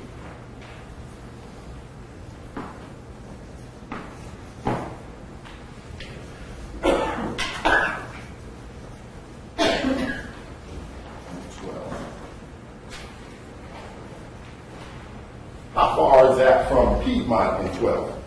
It is 2 short blocks. How long has the firm been located there at Peachtree and 12th? We moved in during the month of November of 2010. So as you sit here today, you guys have been there about 8 years. It will be come November. Now, can you tell the jurors, the defendant here who is in court, Mr. Claude McIver, did you know Mr. McIver? Yes, I did. I do know him. Okay. And can you tell the jurors, how long have you known the defendant? When I interviewed for my job with Fisher Phillips in November of 1979, I interviewed with Mr. McIver. I remember that interview. And I joined the firm in June of 1980, and I've known him as a lawyer and a partner in the law firms ever since. Okay. And could you tell the jurors whether or not your relationship with Mr. McIver does it extend outside the professional one? No, it does not. And so, for instance, did you know Landon Diane McIver? I knew her in this sense. In firm-related social events, two of which occurred in my home. I saw Tex and Diane together, so I knew her in that way. And also at firm social events, not in my home, but that's the only way. Okay. And so would you have ever had the occasion to visit the Putnam County property or anything like that? I never did. Never did.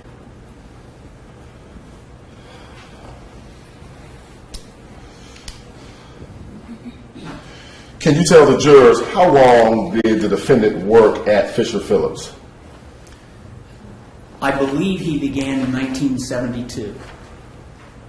That was my belief when I first came to the firm, and I have no reason to think otherwise. And worked there continuously until his last day in employment with the firm on December 31st, 2016. I want to show you a document. I've already shown it to the defense, Your Honor. It is marked for purposes of the record as State's Exhibit number 136. Take a look at that.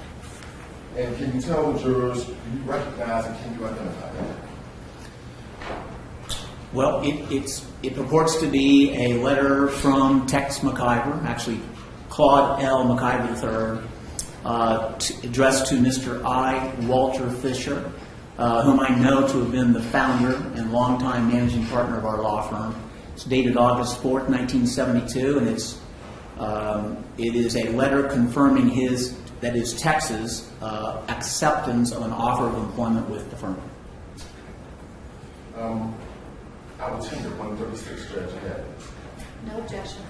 136 is now even more admitted. Could you give me that date again, please, Mr. Bowen? The date at the top of the letter is August 4, 1972.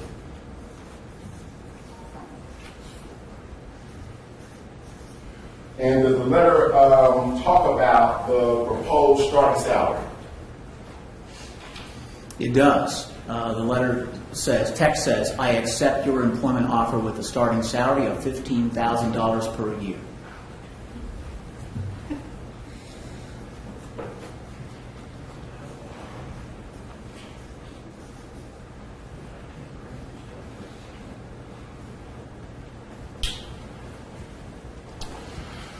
Okay.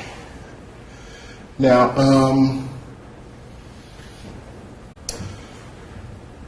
Mr. Corbin, I want to ask you, at the time that you joined the firm in 1980, what was Mr. McIver's status there within the firm?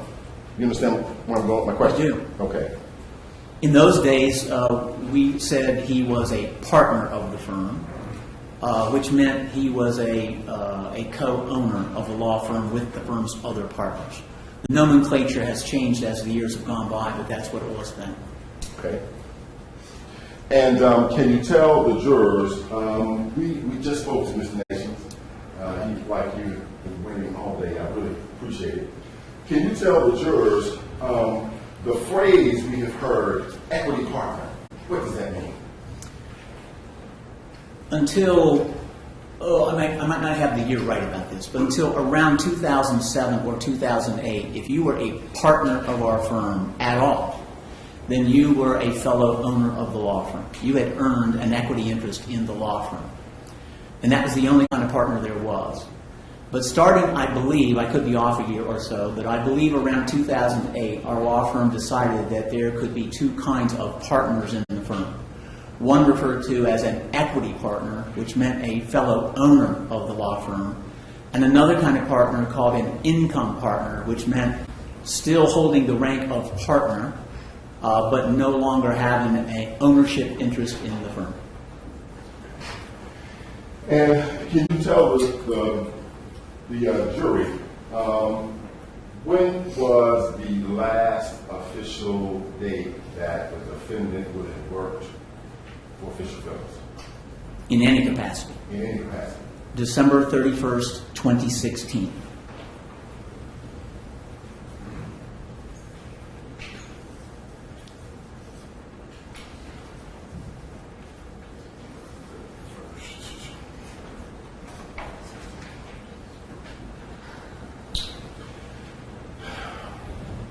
Now,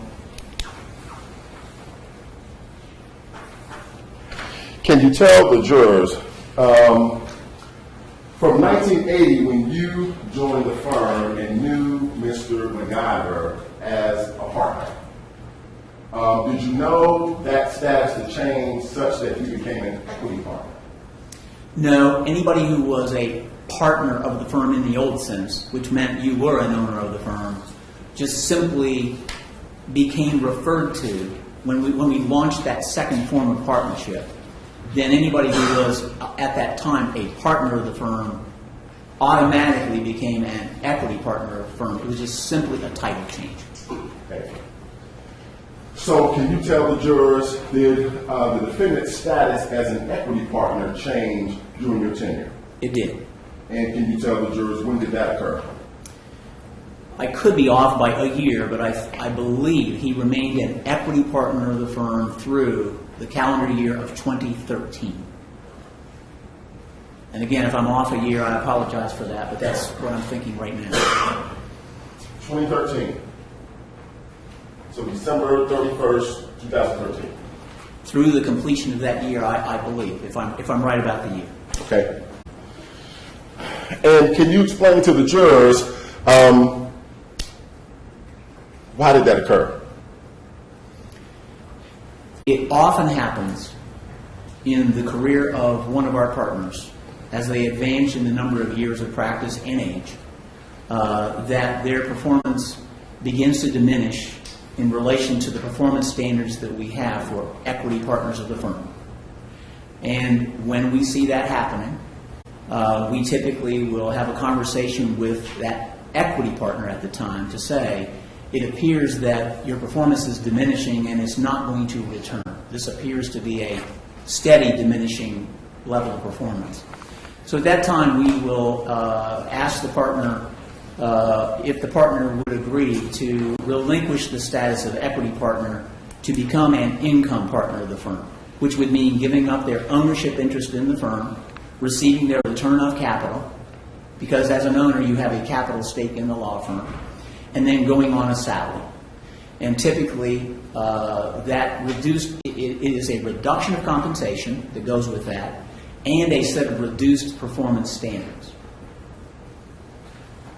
So, kind of in layman's terms for non-lawyers, performance standards would be what? Give us an example. We expect an equity partner of the firm to put in a level of billable time, that is, hours that they work in the interest of clients and record them so that they can then be invoiced to the client for payment. And there are threshold standards for business development that we expect from equity partners as well. Now that's more fluid, I have to say. As a partner is reaching the end of career, we're not real dogmatic about what that business development standard has to be, but what we're mostly talking about is what are they able to do in terms of the hours commitment, and particularly the billable hours commitment that they're able to make. And when we see that reducing, that's usually a sign for us we need to have that conversation. And was that the case with respect to the defendant? It was. And so, on the one hand, partners are expected to bill a certain number of hours to clients already in existence. Yes. Partners are also expected to develop new business. Yes. Objection to leading, Your Honor. That, man, was a couple questions in a row there. Okay. I mean, sort of set some framework here, but let's keep it a little more open-ended. Apparently touched it earlier. Yes. Okay. Let me show you two exhibits. I've already shown them to the defense. Counsel, any objection, counsel? No objection. Thank you. Then I will tender State's Exhibit 165 and State's Exhibit 166 into evidence. Okay, there it is. All right. Sir, could you tell the jurors, do you recognize State's Exhibit 165 and 166? Yes, I do. And where did I get those documents from? From me. And when did I get them from? This morning. And you brought them with you? Yes. Explain why you brought them with you. Knowing that I might be asked about Mr. McIver's performance as it changed over the years, I took those home with me last night in my briefcase just to look at them to be sure that as best I could remember by the time I sat down here, what was that year that he became an income partner, and what really is the record of diminishing performance that the management committee of our firm had in mind when we were moving him into that status. And those records, 165 and 166, they are kept in the ordinary course of a business there at Fisher Phillips. Yes, they are. Okay. Space 165, we got this little machine right here. I'm going to put it up in that way everybody can see it at the same time.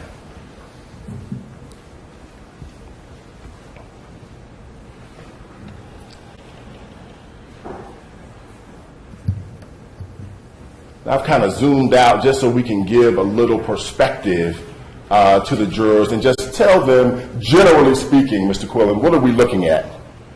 Let me just ask for a second, can that be sharpened up any, or is that as best it gets? No, I can tighten up a little bit. You tell me when to stop. Well, you can go smaller than that. I was thinking about clarity, because it seems kind of fuzzy, but you can back off. Let me hit the autofocus. Would it be better if I put it in front of you? No, that's all right. You can go ahead and back off so I can see the whole thing at one time. I just thought maybe you could focus it a little better than that. Okay.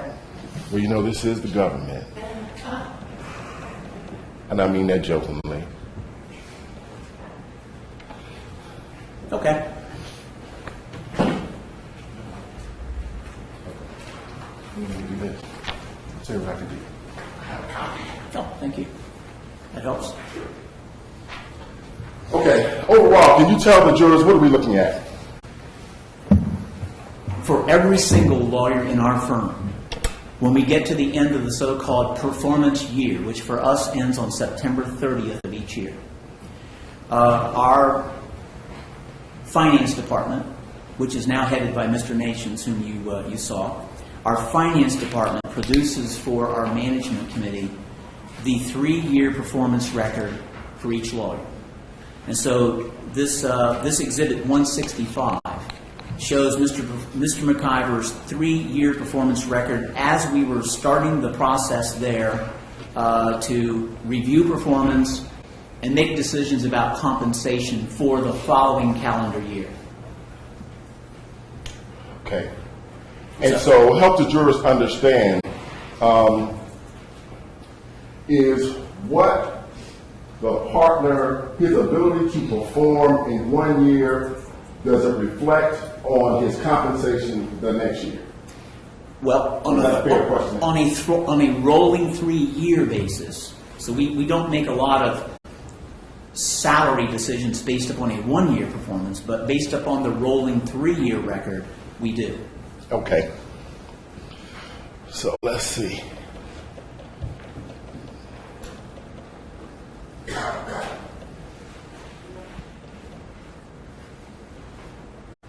All right, now I've kind of zoomed in on the box down at the bottom left corner that says hours. Yes. And it starts at the bottom. It goes from 2015 down to 2014 and 2013. Yes. Now, can you explain that to the jurors? Sure. When we read this, we read from the bottom up. So we start by looking at 2013. And so there are, as you can see, there are 4 boxes that are outlined on this page. If you look to the bottom left box, which is the one that is shown on the TV screen there, the bottom left box is our examination of the person's performance against billable and overall hour expectations. So what you see there is that in 2013, for reasons I no longer recall, he had a very reduced billable hour standard. A normal billable hour standard for a full-time partner of the firm is 1,750 billable hours. What I recall roughly is that the firm had assigned him some other responsibilities during that year, and therefore he got a reduction against the billable hour standard, which would normally have been 1,750, down to that number that you see, 1,120. And I no longer have any recollection about why, but I do recall that there was a reason for that reduced standard. Okay. And against that standard, which you see sort of in a light, almost italics text there, billable hours goal, you see that 1,120. And then you can see what he actually did during the performance year that ended September 30, 2013. And you can see that in that year, he exceeded that reduced billable hour standard. And then if you go out to the rightmost in the same box, on the same line, you will see that his total hours goal for that year was 1,833. And before we go too far, so for 2013, we see the 1,120. That number reflects what? That is the billable hour standard that was personalized for him. Our lawyers, they don't all have the same standard. So going into a year, we establish a standard of expectation for them. And now I do remember that in 2013, as his last year as an equity partner of the firm, he was on a reduced schedule, and I can't remember the level of the reduction, but there was some reduction as we already knew he was scaling toward a conversion to income partner status. And so there is a reduction in those standards. Okay. And so the goal for the defendant in this case is in 2013, Fisher Phillips expected him to be able to bill at least 1,120 hours throughout the course of the year. Yes. Okay. And by the way, the year, meaning that year that ends September 30 each year. Okay. And so explain that to the jury. There's an artificial 12-month period that we use to evaluate our lawyers' performance, and it starts October 1 each year and ends September 30th each year. And the reason is that it gives us an opportunity to close out the performance so that we can then make decisions and do our analysis and make decisions and set the person's compensation effective January 1 in the next new year. And as you told us, I want to make sure the jurors can follow along. So in 2013, the defendant actually billed 1,134 hours. Yes, he did. Exceeded. He exceeded that reduced standard. Okay. What does the 881 reflect? 881, that's under a column called F&P hours. Way back in the remote history of the law firm, long before I came along, the founders and leaders of the firm decided that there were other kinds of hours that were not billable to clients, but they were valuable hours. They were hours that were invested by the lawyer in things that were in the interest of our clients or of the business of the firm, and that they deserved to be recorded and credited. So for as long as I can recall, those hours have been credited. I mean, they have been recognized. And so he logged that year 881 of those hours. Okay. 2015, that number reflects? That is the sum, I hope, that is the sum of 1,134 and 881. That is what we call his total good hours. We would refer to those as good hours, either billable or other kinds of hours that deserve to be credited. Okay. And the last column? The last column is the total hours goal. So normally for every full-time lawyer in the firm, that is 2,000.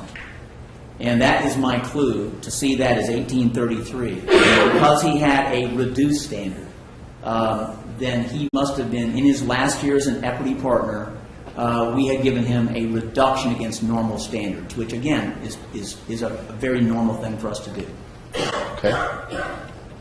So summarizing then, you can see that he slightly beat the billable hours goal that he had for that year, and he beat by a wide margin his total hours goal for that year. Okay.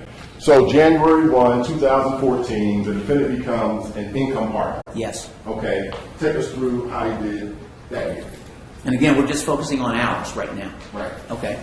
So as he became an income partner, we now moved the expectations for him down in overall hours. You can see that reduction to 1,600. That tells me, that one number right there, 1,600, tells me that he was on a plan, a performance plan, with an expectation of 80% of normal overall hours. Again, a fairly standard move as somebody moves into income partner status at the end of their career. Okay. And how about 2015? 2015, you can see that he remained at the 80% level for overall hours. And you can see that that year his total hours logged were 1,749. But I see in 2015, the billable hours goal was 1,373. Yes. And this number here, 1,002, that reflects what? 1,002 in 2015 that's the number of billable hours that he worked and logged into our timekeeping system in that performance year that ended September 30, 2015. So did he meet the standard that year? No, he did not. How about the year before?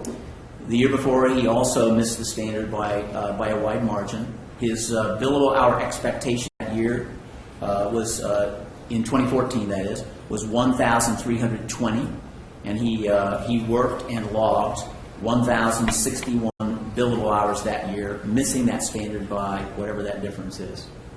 Okay. Now,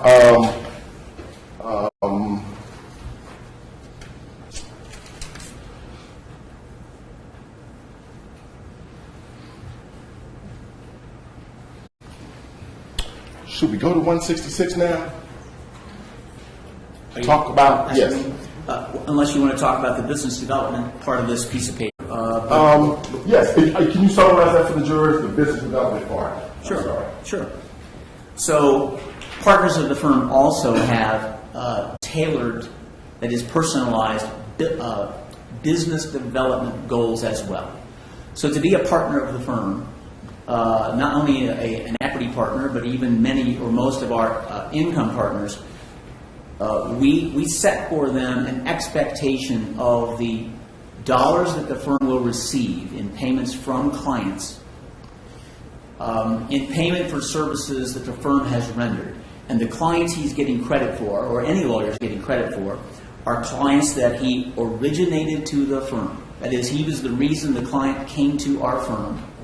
Or there's another way, and that is to generate new matters from the firm's clients, clients that someone else has originated. So the sum of those two forms of so-called business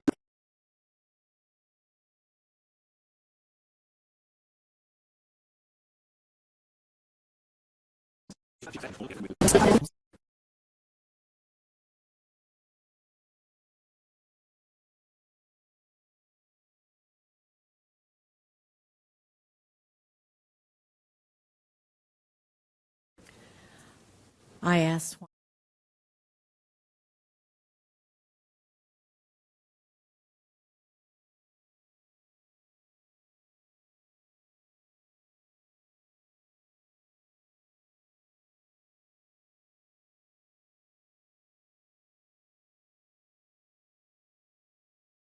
What we credited him for in those 3 years was, in 2013, he was credited with the raw number, $1,087,000.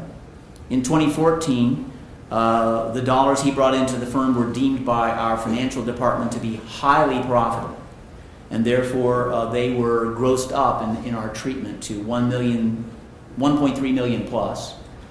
In the last year on this sheet, 2015, the $1,047,000 of dollars that actually came through the door were analyzed as being considerably less profitable than the firms on average, and therefore, in our reckoning, as we were examining his performance, we treated his business development dollars for our purposes as $769,000. Out to the right, you will see that you'll see out there at the extreme right of that long box, in 2015, the expectation for Tex in that year was that his business development dollars would normalize to $1.5 million or more. And so his business development there at the firm was going down. Well, just to be clear, from 2013 to 2015, his business development dollars, raw dollars that were arriving in our receivables department, those raw dollars were drifting ever so slightly down. If you look to the profitability of those dollars, you'll see that in 2013 it was just like the raw dollars that came. Then he got credited with a lot more than came in, and then the next year he got credited with a lot less than came in. But in every case, missing that standard by a wide margin. And that standard, while I don't have it on a piece of paper for 2013 and 2014, I am absolutely confident that that standard was never less than 1.5. It could possibly have been more at one of these earlier years, but it was definitely not less than 1.5 because the standard was being reduced as time went by. Okay. Now, State's Exhibit 166, does that include the calendar year of 2016? Well, not calendar year, but again... I'm sorry. Yes, that reporting year. Yes, reporting year. Yeah, so the difference between 166 and 165, these two exhibits, is that we now just move one year further along so that we are now looking at the last year, 2016, the last year that Tex was employed by the firm. Okay. I'm going to switch out with you so I can actually show the jurors the actual exhibit. You can. Okay. Now, before we talk about State's Exhibit 166, can you tell the jurors, were there conversations with the defendant about retiring from the firm? There were. Those conversations had been going on for, I can't say how long, but certainly more than a year before 2016. Okay. And can you tell the jurors what was the understanding with respect to the defendant's retirement from Fisher Phillips? Tex told us that his plan was to work through 2017, calendar year 2017, and at that point, he would expect to take what we call senior counsel status.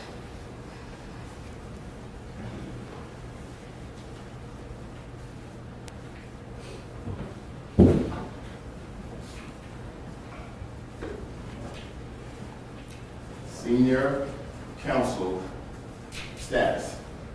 Yes. What is that?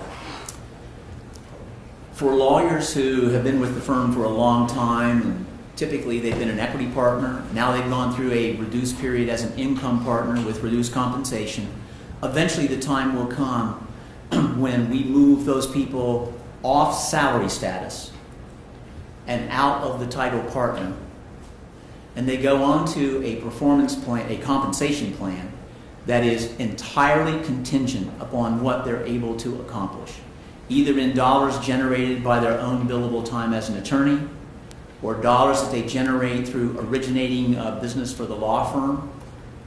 And at that point, once they're senior counsel, we negotiate with them as they move into that status a formula. And a very typical formula would be to say, for instance, the firm will pay you 30% of the dollars the firm receives for your billable time. And the firm will pay you, sometimes we say 20%, we have on occasion said 30% of the dollars that you're generating to the firm from origination of business, whether you service it or not.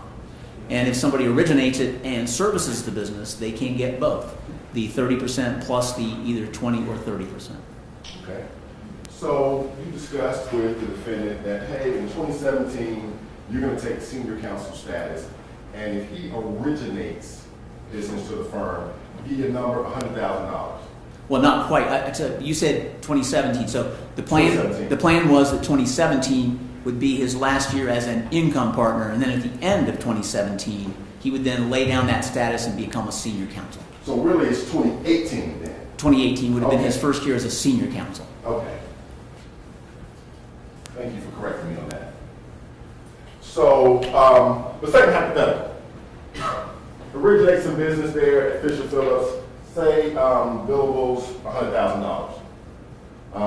If you agreed to give him 30% of what he originated, he would take home from Fisher Phillips how much? You're saying he originated $100,000 in business and dollars were paid to the firm. Yes. Then he would have earned under under that, I'm going to assume, let's assume he's on the 30% plan. Okay. Then he would have gotten 30% of $100,000 received, or $30,000. Right. And if he also serviced the business, then he gets a little bit more.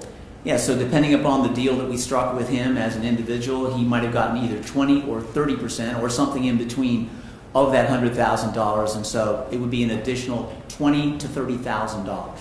Okay. So can you explain to the jurors if the conversation with the defendant was that he would work through 2017 as an income partner? Yes. Why did his service term end December 31st, 2016? So, on a date in late September that you've heard about, there was the tragedy involving his wife. Naturally, to our expectation, at least naturally, Tex's complete attention was diverted at that point from the interest of the firm's clients or the interest of the business of the firm. And again, no recriminations, just naturally it was. So, as this drug on, we put Tex on an extended bereavement leave and said, you go out there and you take care of yourself and take care of the affairs that you need to take care of, and we'll continue you on pay status. And we left that open-ended. As we moved late in the year, we began to feel that the chances of Tex ever being able to return his full attention to the business of our clients and the business of the firm was highly unlikely. It just didn't seem likely to us. So we entered into a conversation with him where we said, Tex, our plan and your plan was that 2017 was going to be your last year with the firm as an income partner anyway. Why don't we talk about the possibility of you accelerating your retirement plans to retire at the end of 2016 instead of dragging this out to the end of 2017? Okay. And was that something that the defendant actually agreed to do? Initially, he was not really inclined in that direction and told us so. As he expressed it, he expected that things would be such that he would be able to return his attention to clients and the interests of the firm, and he really was hopeful when we were having this conversation with him about possibly accelerating retirement. He was really hopeful that this thing he was facing would be behind him, and that after some mental adjustment time, he would be able to get back to performing at a higher level. So initially, no, he did not really want to do that, because to him... Sorry. If we could just stick to what Mr. McIver said, I think it sounds like maybe we're drifting a little bit into speculation about what he was thinking. Okay. Fair point. Okay. And of course, you understand what Ms. Clark Palmer is saying, right, Mr. Wilson? Sure. Okay. But you did have these conversations with Ms. McIver. Yes. And can you tell the jury, are we talking about like one conversation, or were there like back and forth conversations? There was only one conversation that I was part of. Okay. And can you tell the jury if some of what you have talked about with the jurors, was it reduced to writing in the form of an email? It was. Okay. Were there email exchanges back and forth between yourself and the defendant about this topic? I think there was. I don't have any recollection about how many emails there might have been in a chain like that, but I do recall that there was a little back and forth. Okay.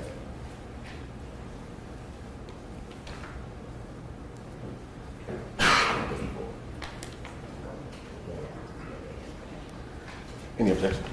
Okay. Let me show you a document. It's been marked as State's Exhibit number 134. And there being no objection, Your Honor, I will tender State's 134 in evidence. Okay, 134 submitted. Okay.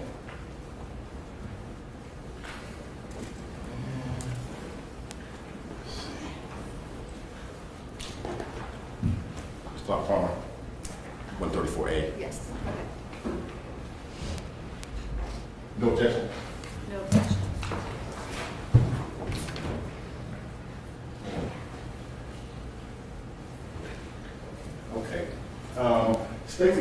number 134 that's in front of you, I've got a blow up here, it's been marked as states 134A as a demonstrative. Can you just tell the jurors, this email we're looking, first of all, is it an email? It is. Okay. And it is from whom to whom? Starting as far back as possible, this starts with an email from me to Tex. Okay. And then he responds back to you. He does. So let's start with what date do you send the defendant an email? This says December 16th, 2016. Okay. And can you tell the jurors what time do you send your email? This says I sent this at 5:56 p.m. on that day. Okay. And so you get a response email back from the defendant on what date? This piece of paper says that on Saturday, December 17th, Tex sent me this email copying the other two members of the management committee. And what time did he send his email? 8:20 a.m. on that Saturday morning. Okay. And Mr. Quillen, would you mind please reading the email that Tex sent to you? I've got some jurors back here squinting. All right. It says, like a good soldier, I am eager to continue in this direction. My hesitation comes from simply trying to think about what we have missed by way of disengagement after 44 years of functioning on this platform. Just one example, announcements to the client base and network of referring practitioners/friends for which I am responsible. In many instances, there is a very close personal bond which I feel obligated to manage for their transition, whatever that might be. Clearly, I have ensured F&P is embedded in their operations, but have no clue how they will react or what their expectations will be of me, such as expecting to be personally introduced to F&P lawyers. Remember, this group extends well beyond Atlanta. As you suggest, permit me the weekend to focus more. And he says that back to you in response to you saying what to him? My email that precedes that is kind of lengthy, so it's most of 3 pages. Okay. How about this? You've read the email and reviewed it prior to your testimony, right? Well, not really. No, not really. Okay. The court talked about an afternoon break. You want a 5-minute break? Just a then? 5 minute. If we could let Mr. Quillen read the email, that might speed things along. Okay, so what we're going to do today, folks, rather than the typical day, if there ever is one, is sort of a longer break between the time we start and lunch, and then a longer break between lunch and the end of the day. But some folks like to have little breaks that are closer together. That's just how it's worked today. So we're going to take a little break, 5 minutes-ish. As soon as you guys are ready, after 5 minutes, we'll bring you back in here. If you need more time, you can take it. Don't talk about the case or doing outside research while you're back in the jury room, and we'll get you back in here. Thank you. All rise for the jurors.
Ladies and gentlemen, judge is on the bench. Let's get seated. All right. Let's see if the jurors are ready. Mr. Quillen, did you have enough time to get through your email? Great.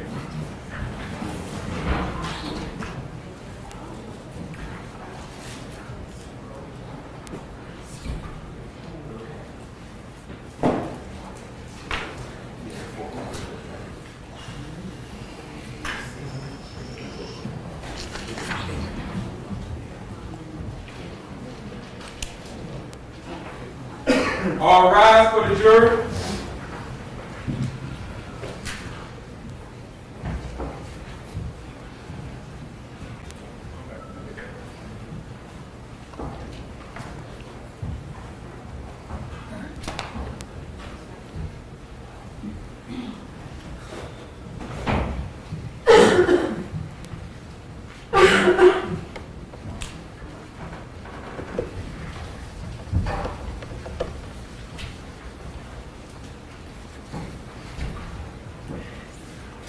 All jurors are present and accounted for, Your Honor.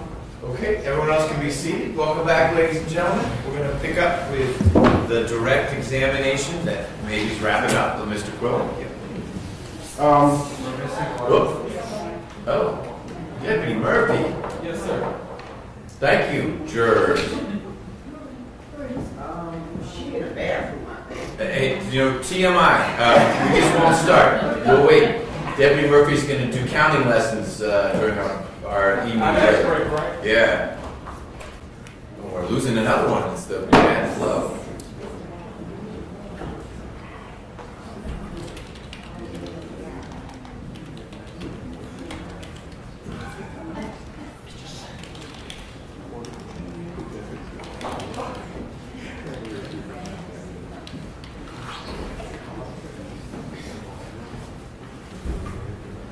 That was a test. I actually asked the one to stay behind. You guys did a great job.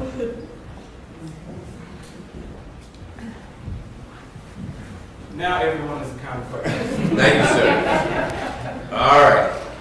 So we left off with Mr. Rucker in the midst of his direct examination of Mr. Quillen. Mr. Quillen is still under oath, and it sounds like he's had a chance to review his part of this email exchange. Back to you, Mr. Rucker. Thank you. You did have a chance to review the email. Yes. Right. Okay. So, generally speaking, what was it that your email was communicating to the defendant that caused him to respond back to you that we've already read? I have to say, apparently, after the meeting we had, the live meeting that the management committee had with Tex, which I think was on December 12th, but maybe I'm not quite right, he must have followed up with some questions to the management committee about some of the details of what it would mean for him to accelerate his retirement. And while I don't recall any conversation with him after that meeting, it's apparent that he must have raised questions somehow. And so this is my response on behalf of our management committee to the things he had raised. So this email is saying what we can do to meet his requests. And then if you get to the second page, then there's a little break there, a sentence that says, we won't be able to say yes to several of the things you requested. And then there are quite a few bullet points there that go through that list. And then we get to the paragraph that says, as for severance compensation, and we explain there that what we had been thinking about compensating him in 2017, in his last year on salary with the firm, we had been thinking that that number would be $150,000. But we have decided to raise that number somewhat for purposes of wrapping things up with him. And so we had agreed to raise that number to $180,000. And so that's about it. He asked a couple other questions apparently, and we try to answer those questions as we're getting to the end of the letter. Okay. On page 2, could you read for the juror, what is it that you tell Mr. McIver, the defendant, that you won't be able to say yes to the things he's requesting? You just want me to read those bullet points? Yes, sir. Okay. We don't want to extend your hard stop date beyond December 31, 2016. This date needs to hold, and it needs to be a clean break, except for the continuing compensation feature I'll summarize below. This means that as of January 1, 2017, you will have no continuing employment status with the firm, and you will need to return your electronic key cards. We will grant you access to the Atlanta office space on an as-needed basis, but that will have to be arranged in advance with an assigned staff person, probably Beth Bauman, who will arrange to let you into the space outside of regular hours and have someone remain with you until you have finished. Because we do not want you to engage in the practice of law following your retirement, and even think it is a bad idea for you to do that, we will not provide clerical or other staff support to assist you in doing that. We continue to encourage you to disengage from all legal work and to refer all matters to someone else. Consistent with your hard retirement date, you will no longer appear on the firm's website. You will no longer have access to the firm's electronic network. And then moving to the next page, we have decided not to offer any monetary incentive for you to refer work to the firm.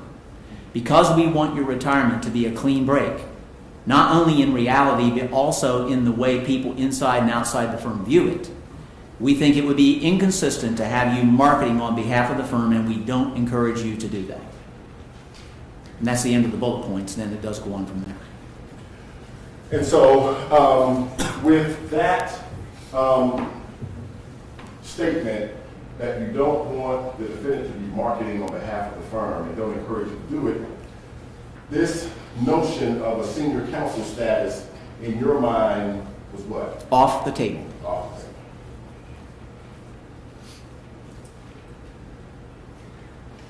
Now, the compensation that you discussed as a final, what would be the right characterization for the 180? Severance payments. Severance payments.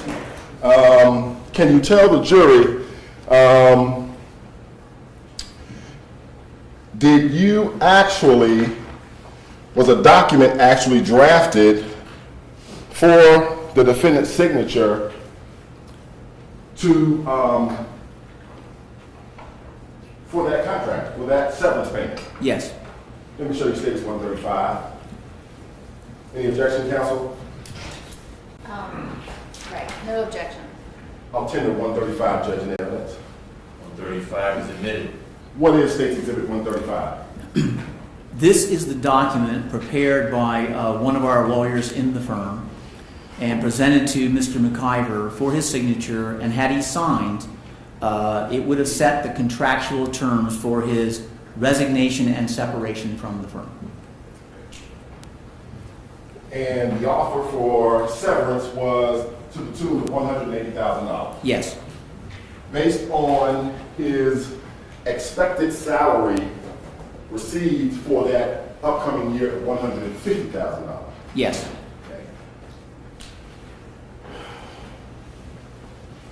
And did you say that it was never signed?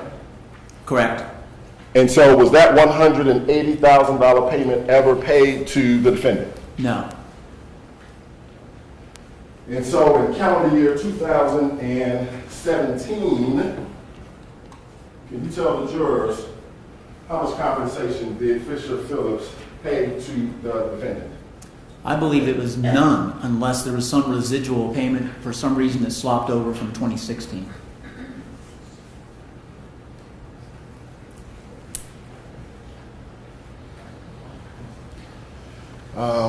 Let me just show you one more document. This is State's Exhibit. May I just look at, I didn't have the wrong copy of that, that's one I just compared. I think that was a draft. Yeah.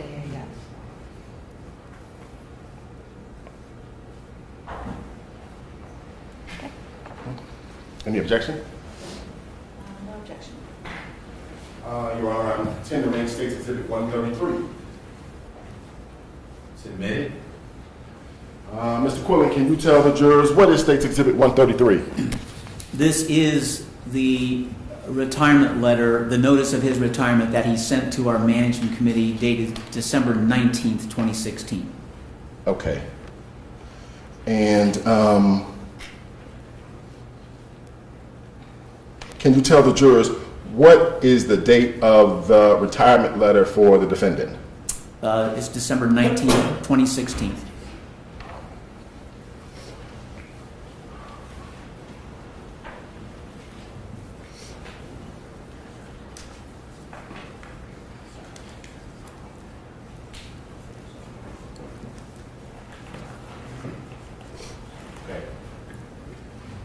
And what date was is his resignation effective? His last day on pay status with the firm was December 31st, 2016. Okay. And finally, let me just show you this real quick. I just want to ask you about one thing. This is States 166. Yes. The billable hours goal for the defendant in 2016 was what? For the performance year, which remember ended September 30th of 2016, Yes. the expectation was that he would have 1,050 billable hours, And what did he actually have? 482. What do you say about that? That was a very, very deep underperformance against standard. Underperformance against standard. Yes.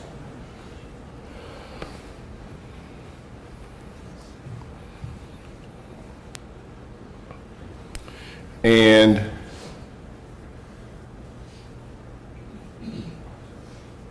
would that be reflective of the salary he earned in 2016? Well, no. No, his performance in 2016 would have had a lot to do with why we were inclined to pay him $150,000 in 2017. Right. Explain that to the jurors. That number you see there, $275,000 next to 2016, that was the firm's plan for his base compensation for that calendar year, 2016. When we had things proceeded in due course, had there been no such thing as the shooting, then the firm's performance year would close, as always, on September 30th of 2016. And based upon the numbers that we would then have in front of us, which are reflected on this sheet, this exhibit, is it 136? It's 166. 166. Let me give it All to right. you so you can make sure. So, thank you. Yes, 166. So, here you go. You can have it back if you want to put it on screen. So, if things had proceeded in due course, we would have been looking at this 3-year rolling record, and we would have looked at that very deep drop in performance in billable hours and overall hours and in business development, and we would have reduced his compensation by a very steep amount. That's how we hadn't decided this at the time of the shooting because we didn't even have the final numbers yet for the performance year.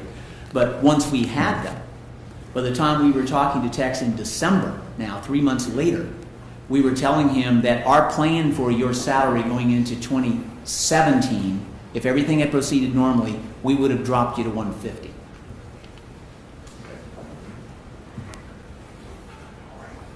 Thank you very much. That's all my questions.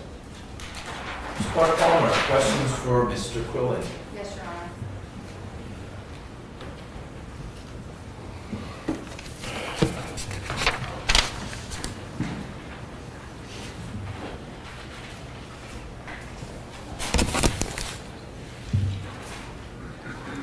Mr. Quillen, good afternoon. How are you? Doing fine, thank you.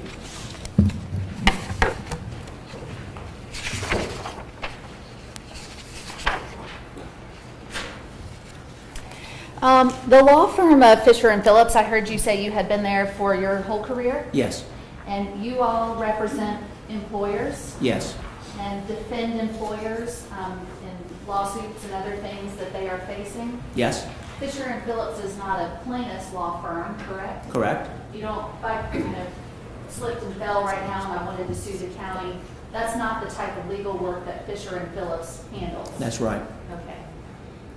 And Mr. McIver also worked at Fisher and Phillips for his entire career. Do you know? My understanding is that he left the Air Force JAG Corps, and from that time, I know that he came to Fisher Phillips in 1972 and never worked for any other law firm after that. All right. And you told us that you had met Diane McIver Yes. in, they sounded like social settings, although it didn't sound like you considered yourself to necessarily have a social relationship with the McIvers. That's all correct. Okay. And how many times do you think you saw Tex and Diane McIver in a social setting? Just, I mean, just... are we talking Roughly 10. Okay. And those are 10 occasions over the years that they were together. Correct. And you had a chance to observe them together at those social occasions? I did. And you observed, am I right, that they appeared to be a happy couple? Yes. They appeared to be in love with each other? Yes. They appeared to be proud to be married to each other? Yes, I would use that word. Okay.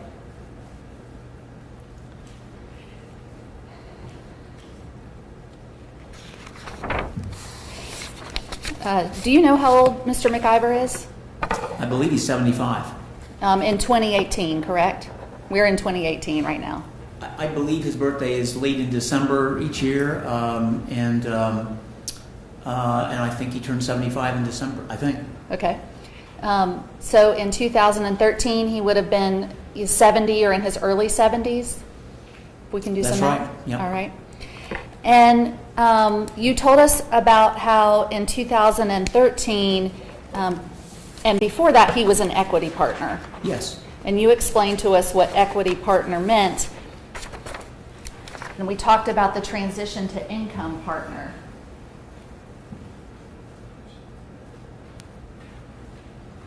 Isn't it part of an attorney's normal progression in their career with your experience at Fisher and Phillips, that as they get older and start to near what might be a retirement age, their status at the firm might change? Yes. Okay. And isn't it true that Mr. McIver's status as an equity partner, he maintained that status for longer than many other lawyers have maintained that status? Yes, I would say that. Okay. And we went over some hours and I think it was States Exhibit 165 and 166, and you explained to us kind of what these numbers meant. But let me talk to you about kind of the originating numbers. And I can't. What does the R stand for? R stands for the word responsible, and that means that those are dollars received by the firm for work that he generated for someone else's originating client. Okay. So originating clients that he brought to the firm, right? Right. And those numbers we see up there, I know they're a little blurry. Those numbers aren't necessarily all the hours he worked on those clients. Correct. But those are the hours the firm was able to bill to clients that he brought to the firm. Right. Those are the dollars that clients paid for the firm's services, and he gets credit for it if he originated the client relationship, no matter who does the work. Okay. And are you familiar with the term book of business? Certainly. Is it fair, and correct me if I'm wrong, to say that a book of business is a lawyer's clients that he has brought to the firm? Yes. All right. And Tex had a book of business that was, well, let me say in 2015. And again, if I have a year wrong or anything, let me know. Is it fair to say that Tex McIver had a book of business that was worth somewhere between $1 million and $1.5 million? In 2015? Yes. Correct. Okay. And that's important to the firm, isn't it? Yes, it is. Okay. All right. So I don't want to belabor this too much because we spent a lot of time going over the numbers, but I just want to make sure we have the total hours correct. And I'm looking at, I think this is 165. It's the one for 2015. And you explained to us already the difference between billable hours, F&P hours. But the way I read this document, am I reading it right that each year Mr. McIver exceeded his total hours goal? Yes, that's right. Okay. Maybe not his billable hours goal, but he exceeded his total hours goal. Correct. Okay. And for the 3 years that are reflected on this document, 2013, 2014, 2015, the O and R number is fairly consistent, all right around $1 million. Correct. All right. And you explained to us how that gets adjusted, but these are dollars that actually came into the firm. Those are the actual dollars received. Okay.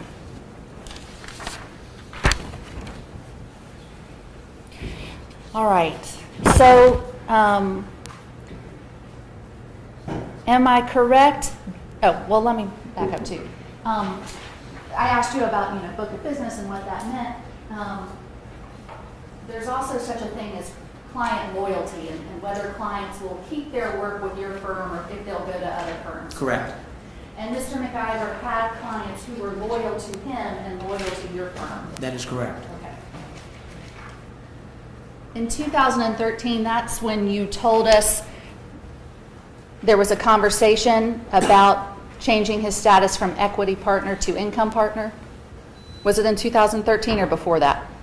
That dialogue started somewhat earlier than 2013, but we had come to an understanding with Tex at some point, certainly no later than the beginning of 2013, I would say, that this would be his last year as an equity partner. The reason I know that it had to have been decided in advance, was because I can see that his overall hours standard for 2013 was less than 2,000. And that suggests a reduction in our expectation. And we would not reduce an equity partner's overall expectation of hours if it weren't on a plan. Okay. And again, that is not unusual for a lawyer who is advancing in his years for there to be a conversation about gearing him towards retirement or senior counsel status. Not at all unusual. Okay. So let me contrast that, though. If you had a lawyer who was younger and earlier in their career who was not meeting their billable hour standards, would you have a conversation with them about becoming senior counsel, or would the conversation be, you may need to go find work at some other law firm? We would not be offering senior counsel to a younger lawyer whose performance was falling apart. We might have a conversation about them leaving the equity partner ranks and being reduced to a salaried attorney of the firm. So it wouldn't necessarily be get lost, but there would certainly be a strong conversation that they could not remain an owner of the firm. Okay. Moving to senior counsel status is sort of a recognition of the work you've done in the past for the firm, isn't it? It is. That's only offered to people at the end of an admirable and respected career, and they get that as a sort of the final way to have a relationship with the firm. All right. Well, just before we leave 2016 and this government's Exhibit 166, I saw that the billable hours in 2016 was way down. Yes. But in 2016, Mr. McIver wasn't billing any hours or not billing very many after Diane died. Is that correct? Well, remember the performance year ends on September 30. Okay, that's right. That's right. I forgot about that. Thank you. Okay, so we went through the communications you had with Mr. McIver after Diane died. I think that was what's the number on that? 134? Right, 134. So let me kind of talk about sort of the time frame of what happened then. Mr. McIver, you became aware that Diane McIver died, didn't you? Yes. Okay. And Mr. McIver called you, Yes. and you had a conversation with him where he communicated to you that Diane had died.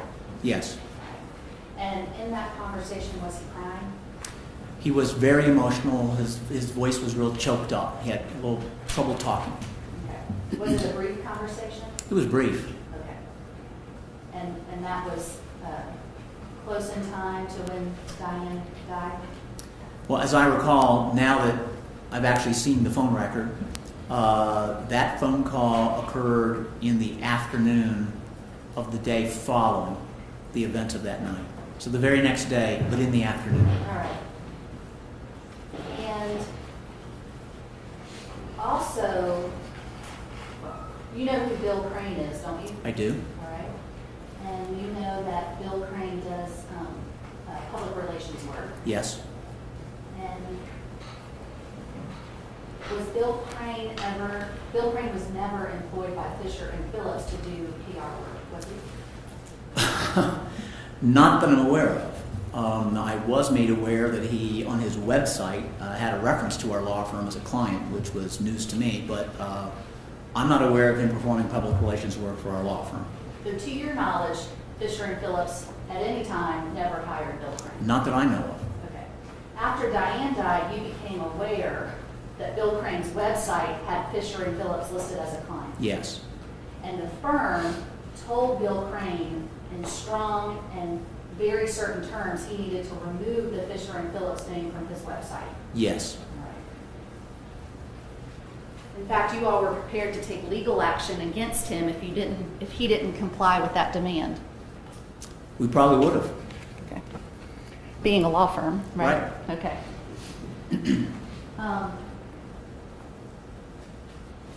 And that would have been those demands to Bill Crane to take the Fisher and Phillips name off his law firm, off his website. Those were very close in time to when Diane died. Yes. Okay. Talking about like within days or weeks, maybe.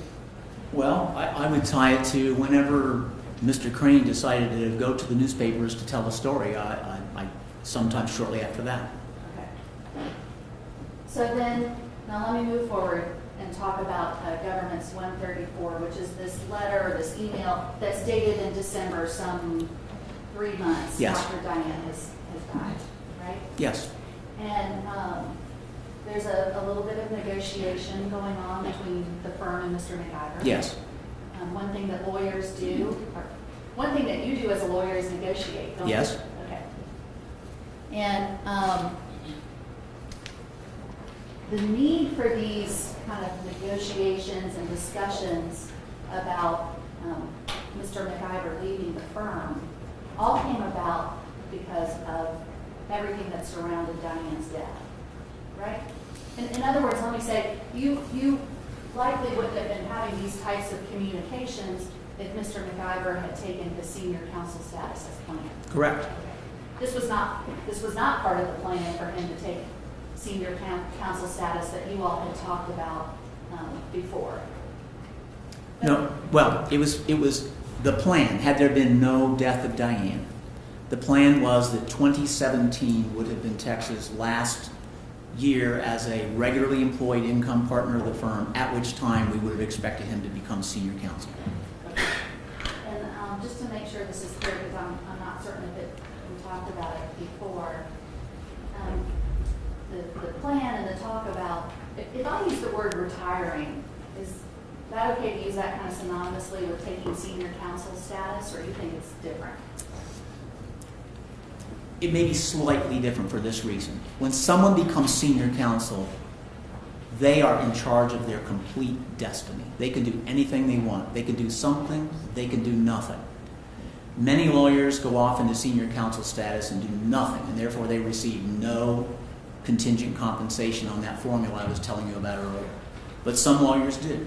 So I never know when someone goes into senior counsel status whether they consider that to be going into retirement or whether they want to remain as active as possible and earn as much money as possible. I don't know what to expect. Okay, well, so let me stick with the term senior counsel.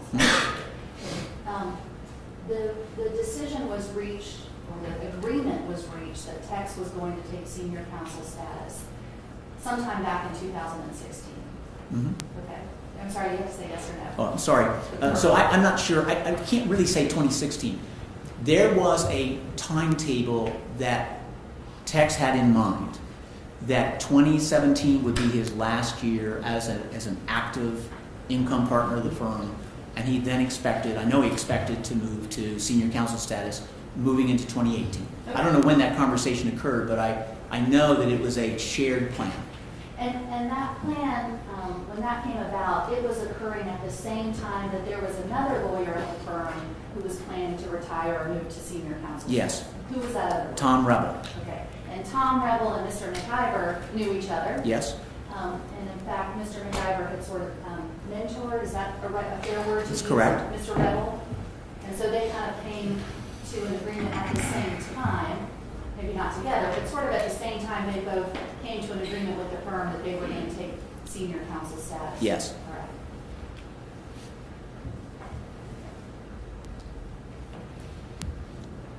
So the meeting with Mr. McIver in December of 2016, the back and forth email that we went through, the need for these conversations arose because of everything that happened with Diane's death and those surrounding events, right? That's why the plan for him to retire was reached and accelerated to that day. Yes. Okay. And I know this may sound a little, silly and stupid, but clearly December 16, 2016 is after Diane died. Almost 3 full months. And I understood that you told us on direct that you all had agreed that you would give as severance $180,000 to Mr. McIver. Yes. But he never got that money. That's right. Because he never signed the severance agreement. Right. So he left that $180,000 on the table, so to speak. Yes. And if I may take this one, Governance Exhibit 133 from you. And I'm going to put it up on the Elmo so we can... We introduced this on your direct but didn't get into the contents of it. This is the letter that's dated December 19th, 2016, correct? Yes. And it's from Tex to yourself and the other members of the management committee. Yes. And in this letter, Mr. McIver says that he has decided to retire from Fisher & Phillips effective December 31st, 2016. Yes. He says he had hoped to remain active as a partner through 2017, but recent personal events of which you are aware are making it impossible for me to contribute in the manner expected of the firm's partners and even more in the way I expect of myself. Yes. Okay. And then we get down to the third paragraph. He says, given the pain I continue to feel over the loss of my beloved Diane, it probably sounds hollow when I say I am so sad about this premature retirement from the firm, but it's true. Even when weighed against more serious matters, I want you to know that this decision to retire is painful to me, but I also know it's the right thing to do. Yes. Okay? The last paragraph, I have been hurt so deeply by the fake news in quotes, about the accident that I want to say how much it means to me when I hear my partner's words of comfort and support. Please express to everyone my appreciation for that, and also my sincere regret over the impact this terrible accident has had on the firm. I am hopeful the partners will see in my decision to retire my last act of service to the law firm I have loved and humbly served for all these 44 plus years. Yes. And then he signed it respectfully, Tex. Yes.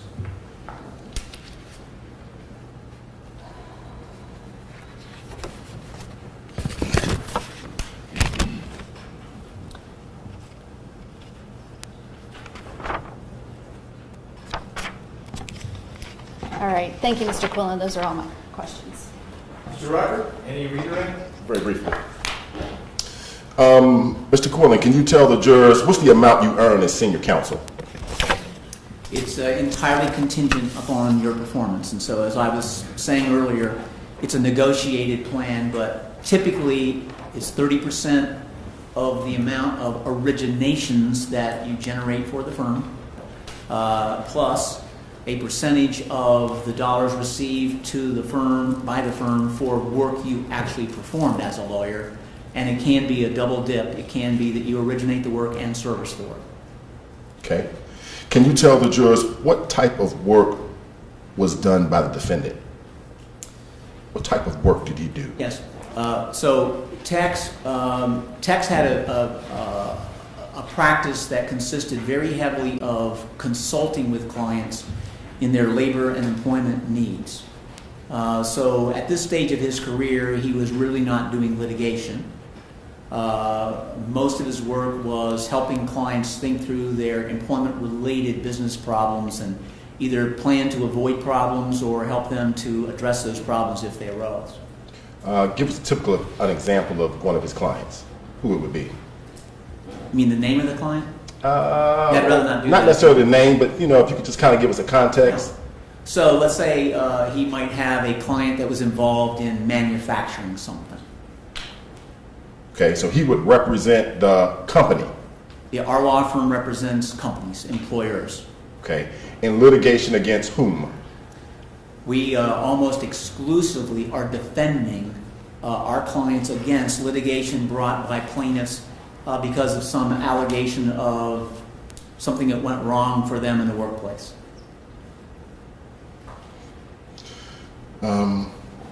Why was the call from, first of all, the phone call you had with Mr. McIver where he was kind of choked up? Yes. You believe that was on the day or the day after the shooting? I believe it was the day after. Okay. And you referenced some phone records. When did you see phone records? When I visited Mr. Howard's office at the district attorney's office, I was shown a phone record, one page of phone record. Okay. And why was the phone call with Mr. McIver regarding his wife's death so brief? Mr. McIver, as I said, was emotional, and at some point in that very short conversation, he wanted to tell me what had happened. And being a lawyer, I stopped him immediately and said, Tex, I don't want to hear anything about what happened. I don't want to end up being a fact witness someday if this thing ends up being a problem. So it was short. And look at you today. Okay. The retirement letter, were there multiple drafts of that retirement letter? There were at least a couple. So yes. Where the wording was kind of worked out? Yes. Okay. And you referenced a story that Bill Crane told. What story are you referencing? I can't remember which newspaper it was. It could have been the Fulton County Daily Report, could have been the Atlanta Journal-Constitution, but there was suddenly a flurry of news coverage prompted by, as I understand it, Mr. Crane reaching out to several newspapers to tell a version of what happened on the night of that shooting. Okay.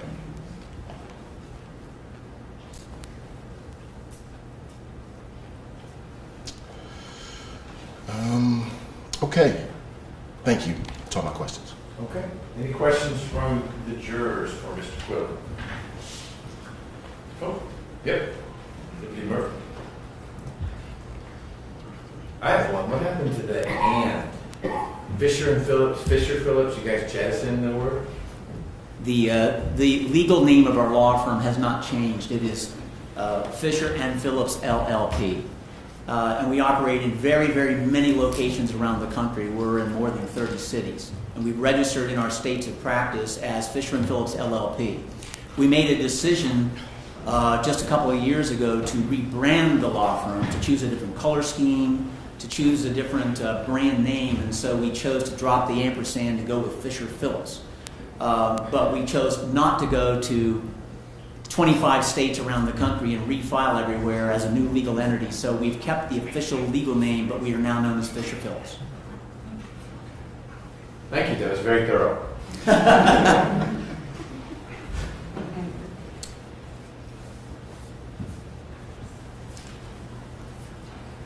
Probably one more question for you.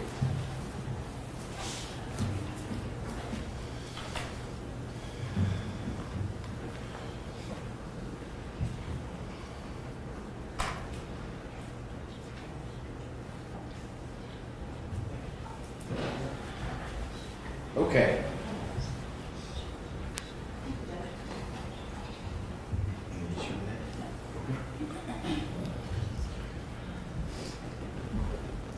Mr. Quillen, can you explain to the jurors what, if anything, happens in terms of payout of the equity stake that someone may have paid in, what if anything happens with that when someone transitions from equity partner to income partner? Does that make sense? It does, thank you. So under our partnership agreement, an equity partner, as a fellow owner of the law firm, has to pay in capital to the law firm. So it's almost like buying shares of stock in a way. And so when a person ceases to be an equity partner of the firm, that under our partnership agreement, their capital buy-in must be returned to them within 35 to 45 days after the last day they're an equity partner. Any follow-up to that? Mr. Rucker? Just one.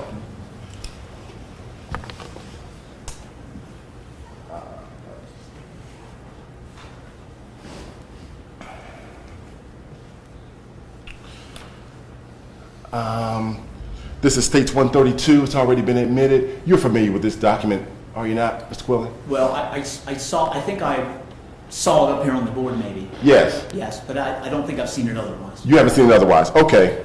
Let me just ask you this.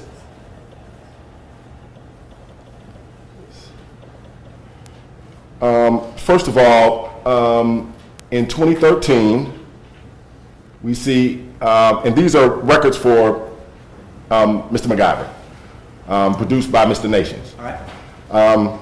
Equity partner status, 2013, and then here we see in the notes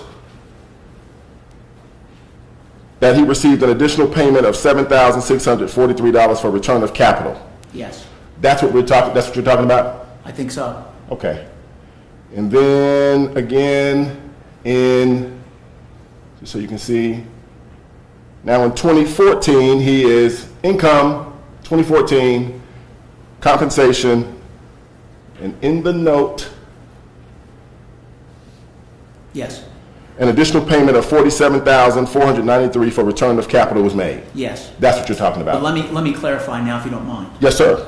So when he became a reduced schedule equity partner in 2013, when his plan went from full standards, I hope you remember that I said in his last year as an equity partner, that was not a year of full performance standards, and his pay was reduced commensurately.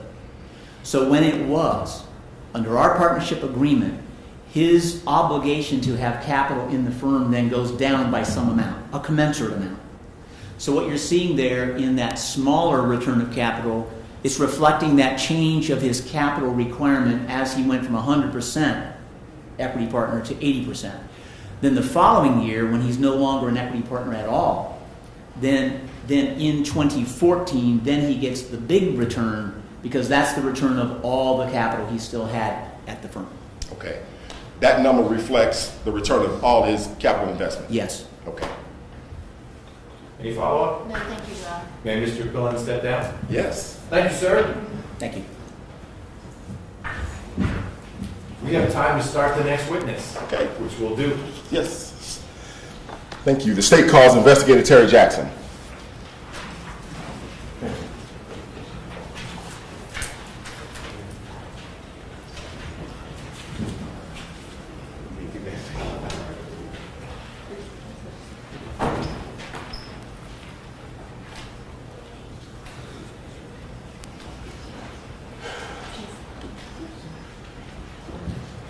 Before we start with Investigator Jackson, if we go a little past 5, I'm talking 5-10 minutes today, is that creating scheduling heartburn for any juror?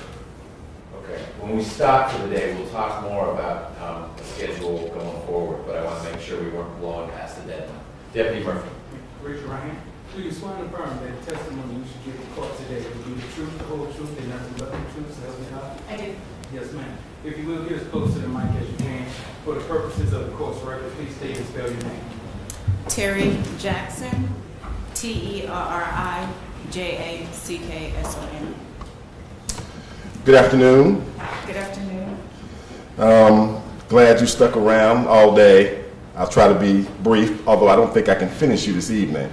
So you might have to come back tomorrow. Okay? Okay. Can you introduce yourself to the jurors, tell them your name and how you are currently employed? Yes, Terry Jackson. I'm currently employed with DeKalb County District Attorney's Office. And what is your title there at the DeKalb County District Attorney's Office? Investigator 2. Okay. And what are some of your duties and responsibilities, real briefly? Basically, as an investigator with the District Attorney's Office, it is my job to assist any cases that come in, assist the prosecuting attorney with getting them ready for indictment as well as trial. Okay. And when did you start working in DeKalb? April the 3rd of 2017, last year. Okay. April of 2017. Yes. So prior to April of 2017, how were you employed? I was employed as an investigator with Fulton County District Attorney's Office. Okay. And how were you assigned within the office? At Fulton, Yes. I was major case, assigned to major case. What is major case? Major case handles all serious felonies, murders, vehiculars, high-profile cases as well. Okay. And can you tell the jurors how long had you been employed in the Fulton DA's office? From September of 2010 until I left April of, well, no, let me go back. My last official day at Fulton was March the 31st of 2017. Okay. And can you tell the jurors, are you post-certified? I am, yes. What does that mean? I have arrest powers in the state of Georgia. Okay. And were you post-certified as an investigator in the major case division in the Fulton County DA's office? Yes. Okay. What was your last assignment before you left the Fulton County DA's office and went to the CAB? I was head assistant chief of major case. I was over the major case unit investigators. You were in charge of the investigators in the major case unit? Yes. Big cheese in that unit? I don't know. Okay. Now, can you tell the jurors, before you left to go to the CAB, were you assigned to work on any particular case? Yes, I was assigned to work on several. Okay, several. Yes. You had to juggle a whole bunch of balls. I did. Was there one case more than any other case that you were assigned to work on? I was, yes. Which one was it? McIver case. Okay. And can you tell the jurors, when did you get assigned to work on the McIver case? January of 2017. Roughly 4 months before you left the office. Yes. Okay. And were you assigned to work with any attorney in particular? Yes, I was. You, as well as Linda Donikoski. She's another attorney in our office. Okay. And can you tell the jurors, at the time that you were assigned to work on this case with me, was the defendant charged by the Atlanta Police Department? Yes, I believe it was, yes. Okay. That's how we got involved in it. That's how we got involved in it. So, and explain that to the jurors. So typically, when a case comes into the district attorney's office, the person has already been charged by the arresting agency. And so our job is to just work it up. Basically, whatever investigative things that did not get done, if there's any outstanding questions, once we review the case, it'll be my job to follow up and get those things done. Okay. And in this case, the arresting agency was whom? City of Atlanta Police Department. Okay. And can you tell the jurors,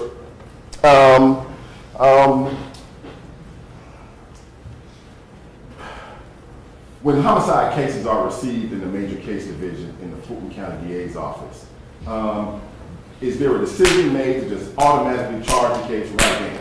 No, no. What happens? The case is reviewed. We actually have an indictment section in the DA's office. An attorney as well as an investigator, they will work it out. It is presented to Mr. Howard, and he will then make the decision when it's going to be indicted. Let me object to that, please. I don't want to do a speaking objection. Okay, but just outline your concern. My concern is when we get into the procedure in which cases are charged, we're getting into something that's not. Okay, that's fair. I can. You think you've gone far enough? I at this have. point? I have. Great. Thank you, Mr. Harvey. Now, with respect to the work that you did in this case, what was, well, strike that, let me ask you a better question. What's the first thing you did with respect to investigating this case, once it was received within the DA's office? The very first thing we do, or I did, is read what City of Atlanta had done, went over their notes, and so I reviewed all of the evidence that was in the case at that time. Okay. And then what did you do next? After that, we then began to set up interviews. So I set up interviews, wanted to re-interview witnesses, and kind of go over the physical evidence, the vehicle, and stuff like that. Okay. And so, can you tell the jury, were you able to set up interviews that you and I both went and participated in? Yes, it did. Okay, could you give the jurors some, well, first of all, strike that, let me lay a little bit better foundation. In connection with the work that you do you reduce some of your activities to writing? I do, yes. And why do you do that? Because typically it'll be a while between, so if I come to court to testify, I want to be able to remember and kind of recall what happened. Okay, so in connection with the work you did for about 4 months on this case, did you reduce some of your activities to writing? I did, yes. Okay, for purposes of our conversation, can I call them notes? Yes. Okay, and are they verbatim recitations of the things people say, or how is it that you reduce what you do to writing? For this case, I just did a synopsis of the interviews, the different people I spoke with, who was who on the case, and stuff like that. So that was pretty much it. Okay. Do your notes reflect the names of the people that you talk to? Yes. And their contact information? Yes. Okay. And you have a document there in front of you. I'd just like for you to just tell us what it is. It's the synopsis that I typed up. As I was leaving the office the last day, my last day, I typed a brief synopsis because someone would have to come in and complete the case. And so they would know what I did, where I stopped off, and then they could pick it up and go from there. Okay. About how many pages is that document? 8. Okay. And you've had a chance to review it prior to your testimony here today? Yes. Okay. If you need to look at it again to refresh your recollection, just let us know ahead of time, okay? Yes. Okay. Can you tell the jury the names of some of the people that, no, not some of the people, tell the jury the names of the people that you talked to? Okay. So, do you want the lay witnesses or everybody? Start with the lay witnesses. We can kind of categorize them. Okay. So, went over to Corey Industries, is where the victim worked in this case, and at that place we spoke with Ken Rickard, Elaine Williams. Are you referring to your notes now? I am. I'm sorry. Okay. Yes. That's all right. And you need to do that in order to refresh your recollection? Yes. Okay. And let me make a 401 objection, a relevance objection. Don't see the relevance of just listing the names of people she talked to. How, at this point, I'm trying to see the relevance, depending on what might be argued about the thoroughness of the investigation, but I don't see that. That would be one issue. Secondarily, I expect that we will get to a lay witness named Janie Calhoun. Well, we could ask that. Oh, we can ask that. Okay. Did you come to speak to Janie Calhoun? I did. Yes. And can you tell the jurors how did that happen?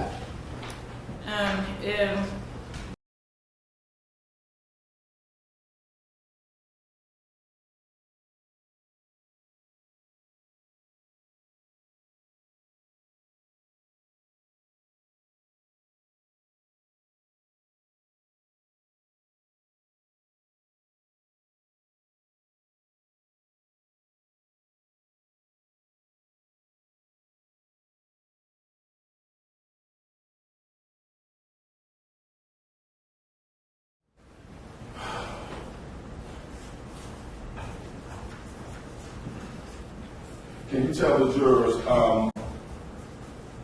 were you able to speak to Janie Calhoun? Yes, I was. Where did that occur? We met at Alon's Bakery. It was the one, so please forgive me, it was by the mall. I remember it was by the mall. I'm really not familiar with the location. I want to say Perimeter Mall. But yes. Okay. And can you tell the jurors, were you alone or were you with others? No, I was with others. You was with me as well as Linda Donikoski, the other attorney on the case initially. Okay. Who was Sean Kilpatrick? She is a paralegal who was working in our office as well. Did she go off as well? I don't remember her being there, no. Okay. And can you tell the jurors, you recall what time you met Ms. Calhoun? I do not recall the exact time, however, I do recall it was in the morning. And so I am just guessing, but it was, I know it was after 9, because I didn't get into after 9. But it was around 10:30. Okay. Before lunch. Before lunch, okay. And can you tell the jurors a little bit about the environment in which we talked to Ms. Calhoun? So we spoke in the inside area. There's like a patio area and then an inside area. So we spoke in the inside area. It is a bakery. There's different, I guess you like a little coffee area. There's a place where you can get pizza, sandwiches, and if you're not familiar with it, but that's kind of how it's set up. Okay. And how long did the conversation with Ms. Calhoun last? It was over an hour. Over an hour. Yes. And can you tell the jurors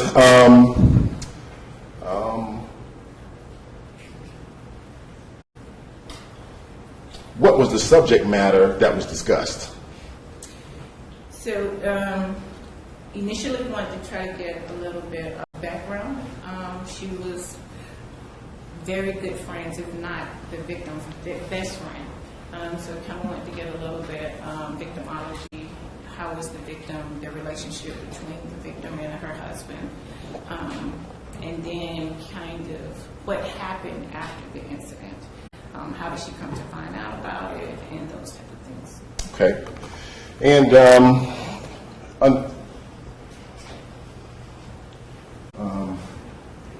okay. So can you tell the jurors in this conversation with Ms. Calhoun, did we talk about with her not only how she found out about the death of Mrs. McIver, but what happened in the hours and days after? Yes.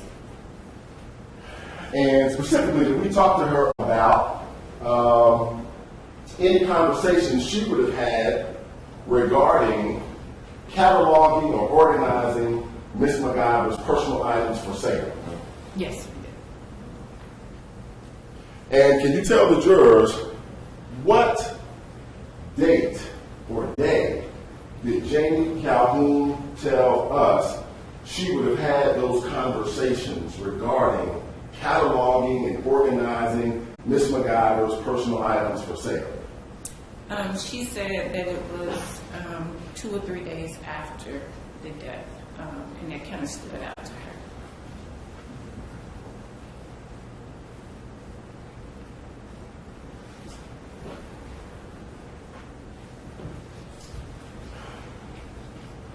Did she,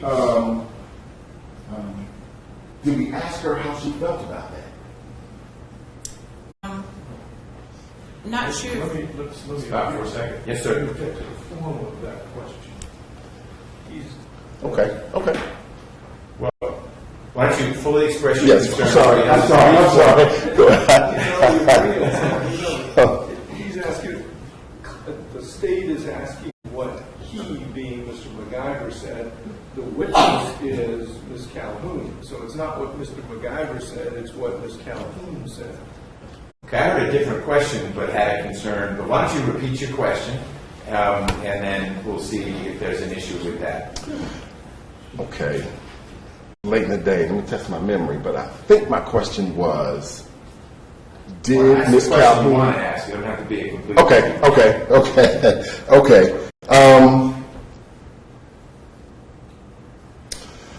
Did Ms. Calhoun tell us she had some reservations about going through Ms. McIver's things and organizing them to sell them?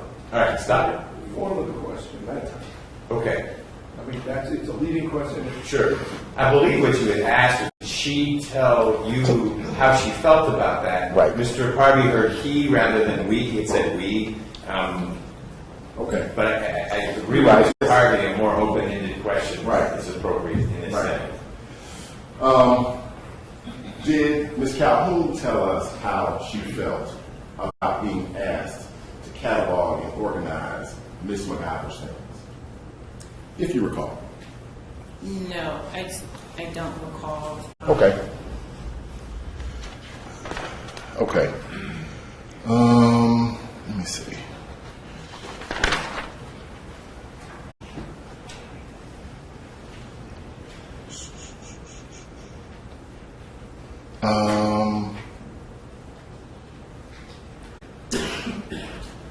Do you think it would help to refresh your recollection if you reviewed your notes under the section entitled Janie Calhoun Ball? Yes. Okay. Let me see. 1, 2, 3, 4, 5, 6, 7, 8, 9.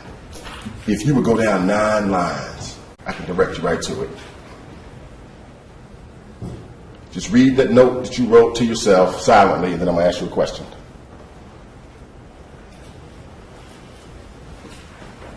Okay?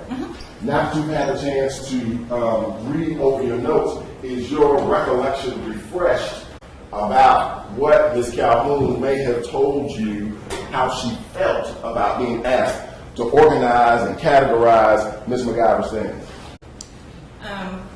So, yes and no, if I can explain. Okay. What's the yes first?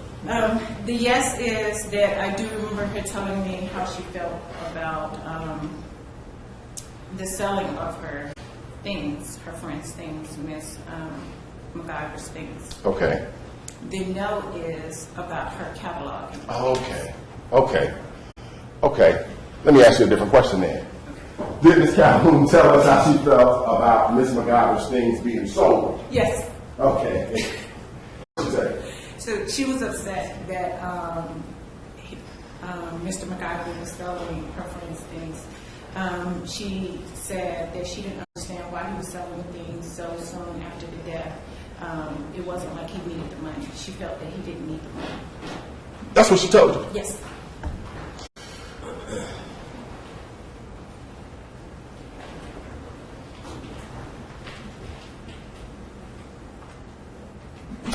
Now, can you tell the jurors, during this hour-long conversation with Janie Calhoun at Alon's, did we ask her, hey, what did the defendant tell you happened to your best friend?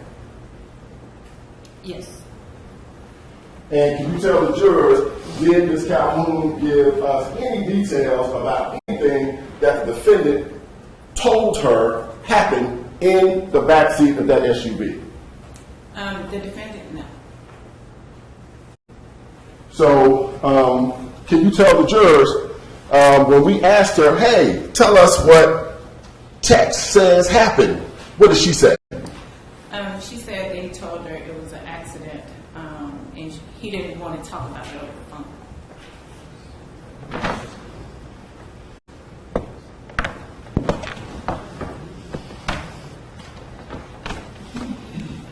Let me just ask you this specifically. Did she ever tell us at any time during that meeting that the SUV stopped? No. Did she tell us at any time during that meeting? Let me object to this because this is now not impeachment.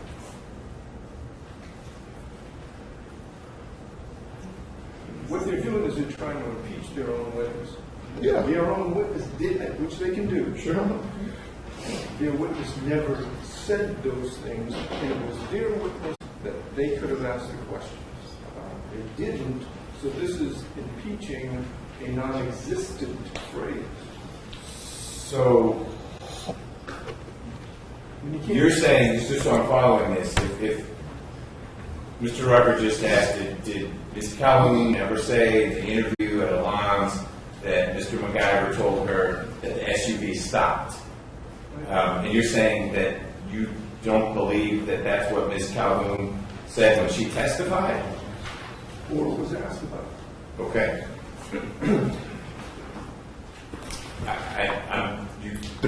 Does the court recall the testimony? Do I need to I'm recalling something different than what Mr. Harvey said. Okay, me too. Okay. Okay. The jurors are going to remember what was said, but it's a well-placed objection. I don't think the record supports the objection, and so I'm going to overrule the objection. Okay, thank you. Am I allowed to ask a question? Yes, you can. Okay. Did Ms. Calhoun tell us while we were talking with her at Alon's, drinking coffee, right? Yes. Did she tell us when we asked her what did Tex say happened? Did she ever say, "Hey, he says the SUV stopped"? No. Did she say, "Hey, Tex told me that the gun went off"? No. Did she tell us anything about, "Hey, Tex says there was a puff of smoke"? No. No.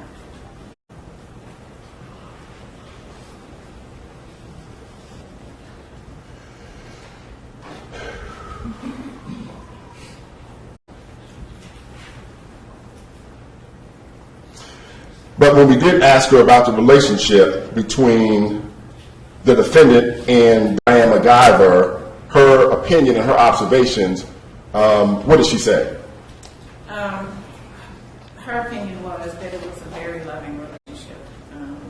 She never seen them argue or have any type of disagreement. Okay.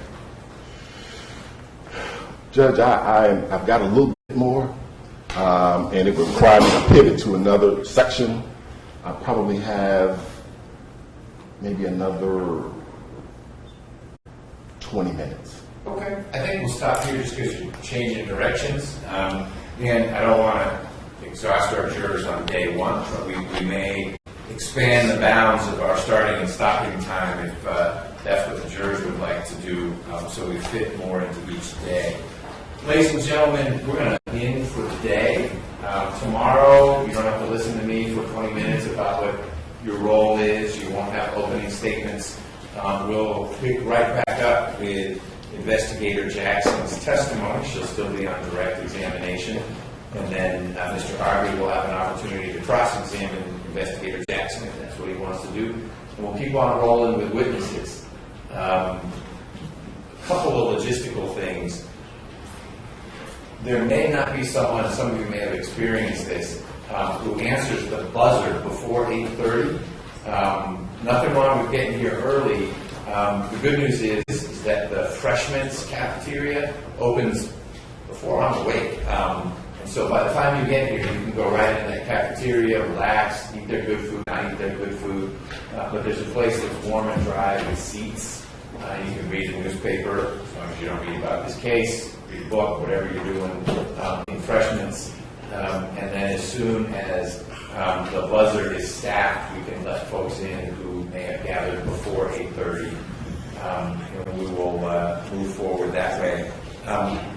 I received good feedback from Deputy Murphy that one of the bulbs of the overhead projector had originally been trained almost like it was an interrogation lamp on one or more of you, but we've angled it downward, so hopefully that's not an issue going forward, but that's exactly the kind of feedback you ought to give to me or Deputy Murphy, so we're making your setting as comfortable as possible. We can't start until all 15 of you are here tomorrow. The goal is to get started at 9 and run throughout the day. Any logistical questions at this point? Okay. I'm so sorry. I thought at one point the court said tomorrow we might be starting late. Have we? Tomorrow's Wednesday the 14th. Yeah, I had said that, and I had to get drug court to go somewhere else because jury selection was such a fun affair. All right. So we're going to start at 9. I had exactly said that. Okay. But I canceled. All right. So I'll be here a little before 9. You should be too. Mr. Harvey should be. You can show up if you want.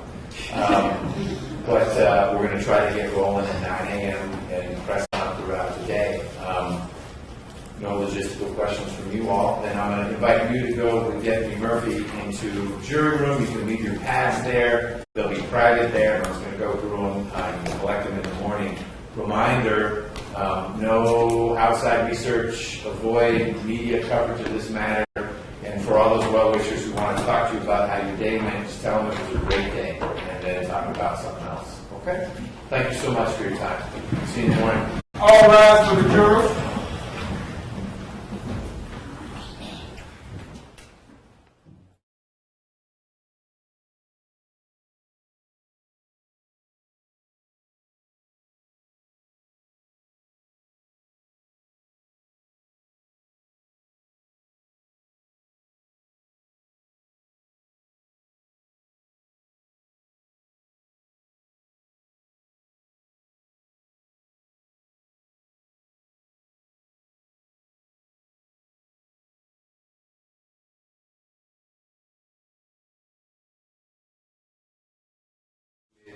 Either side between now and your return to the witness stand, and we'd love to see you a little before 9. I know you say you're a 9 o'clock person, but a few minutes before 9 would be great. Yes, sir. Thank you.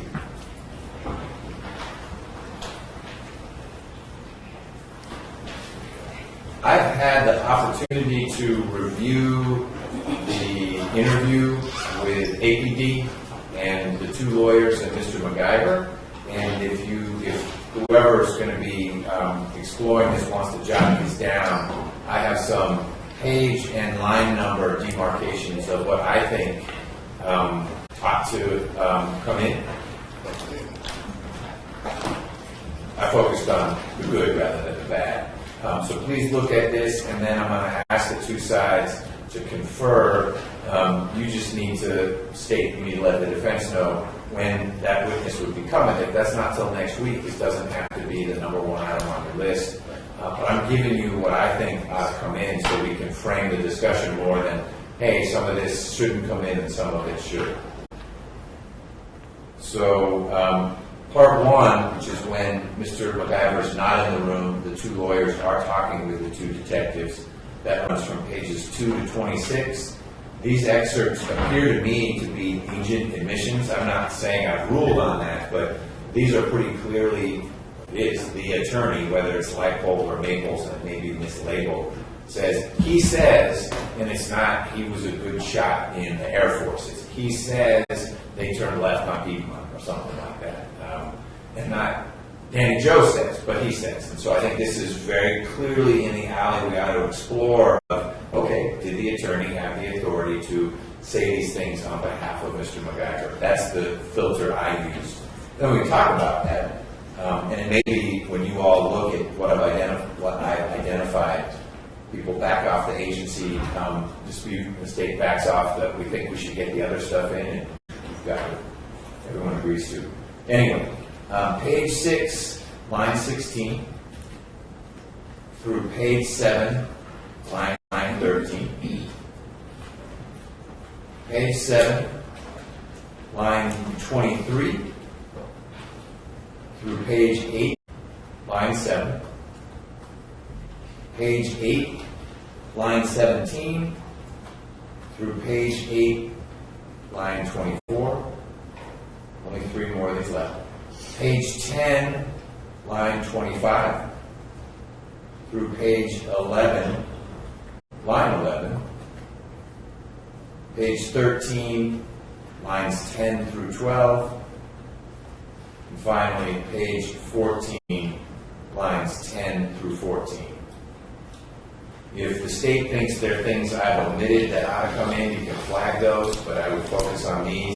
And Mr. Samuel can examine these as to whether there's an agency issue, 801-2D or not. Part 2 of the interview is when Mr. McIver is in the room and is talking. I don't think that you can press play and run through all that, because there are some times when the attorneys are talking, and there are times when Mr. McIver is saying, Danny Joe said, and it's not clear to me that that will come in. My filter applied to all that comes up with 3 segments to part 2.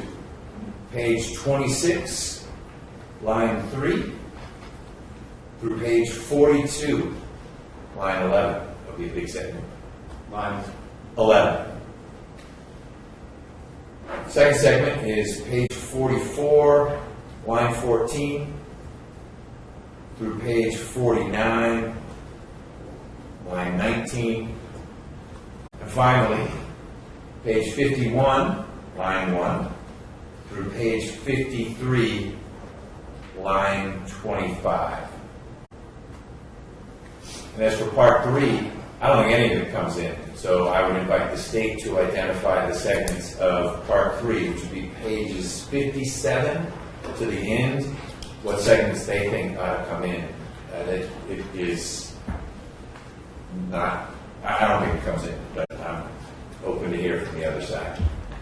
There are many transcripts that are in existence. We need to make sure we have the same transcripts that you're using. Sure. There's done, one was done by a court reporter, one was done by Mr. Mabel's court reporter, one was done. That's one you get. I'll get it from Adam. Thank you. This is the words expressed. It's dated September 28, 2017. It says McIver interview 1. And it says attorney's name, Kristen Granville. Don't know who that is, but that's one way to identify. I bet you don't have a lot of other pieces of paper that say Kristen Granville. Oh, we have many. Oh, okay. When I emailed it to the court, I also emailed it to Mr. Samuels, so. Great. Oh, you emailed it to us yesterday? No. Got it. No problem. Thank you. So that, but I appreciate it. I didn't realize, so those line numberings may be completely different on it. It's going to be saying, what are you talking about? And you reserve the right to still say that, but please say, please stop with this transcript. Okay. That was the homework I was able to do on some of our outstanding issues. Good job, State, in terms of having witnesses here. Have more here tomorrow, starting with Investigator Jackson.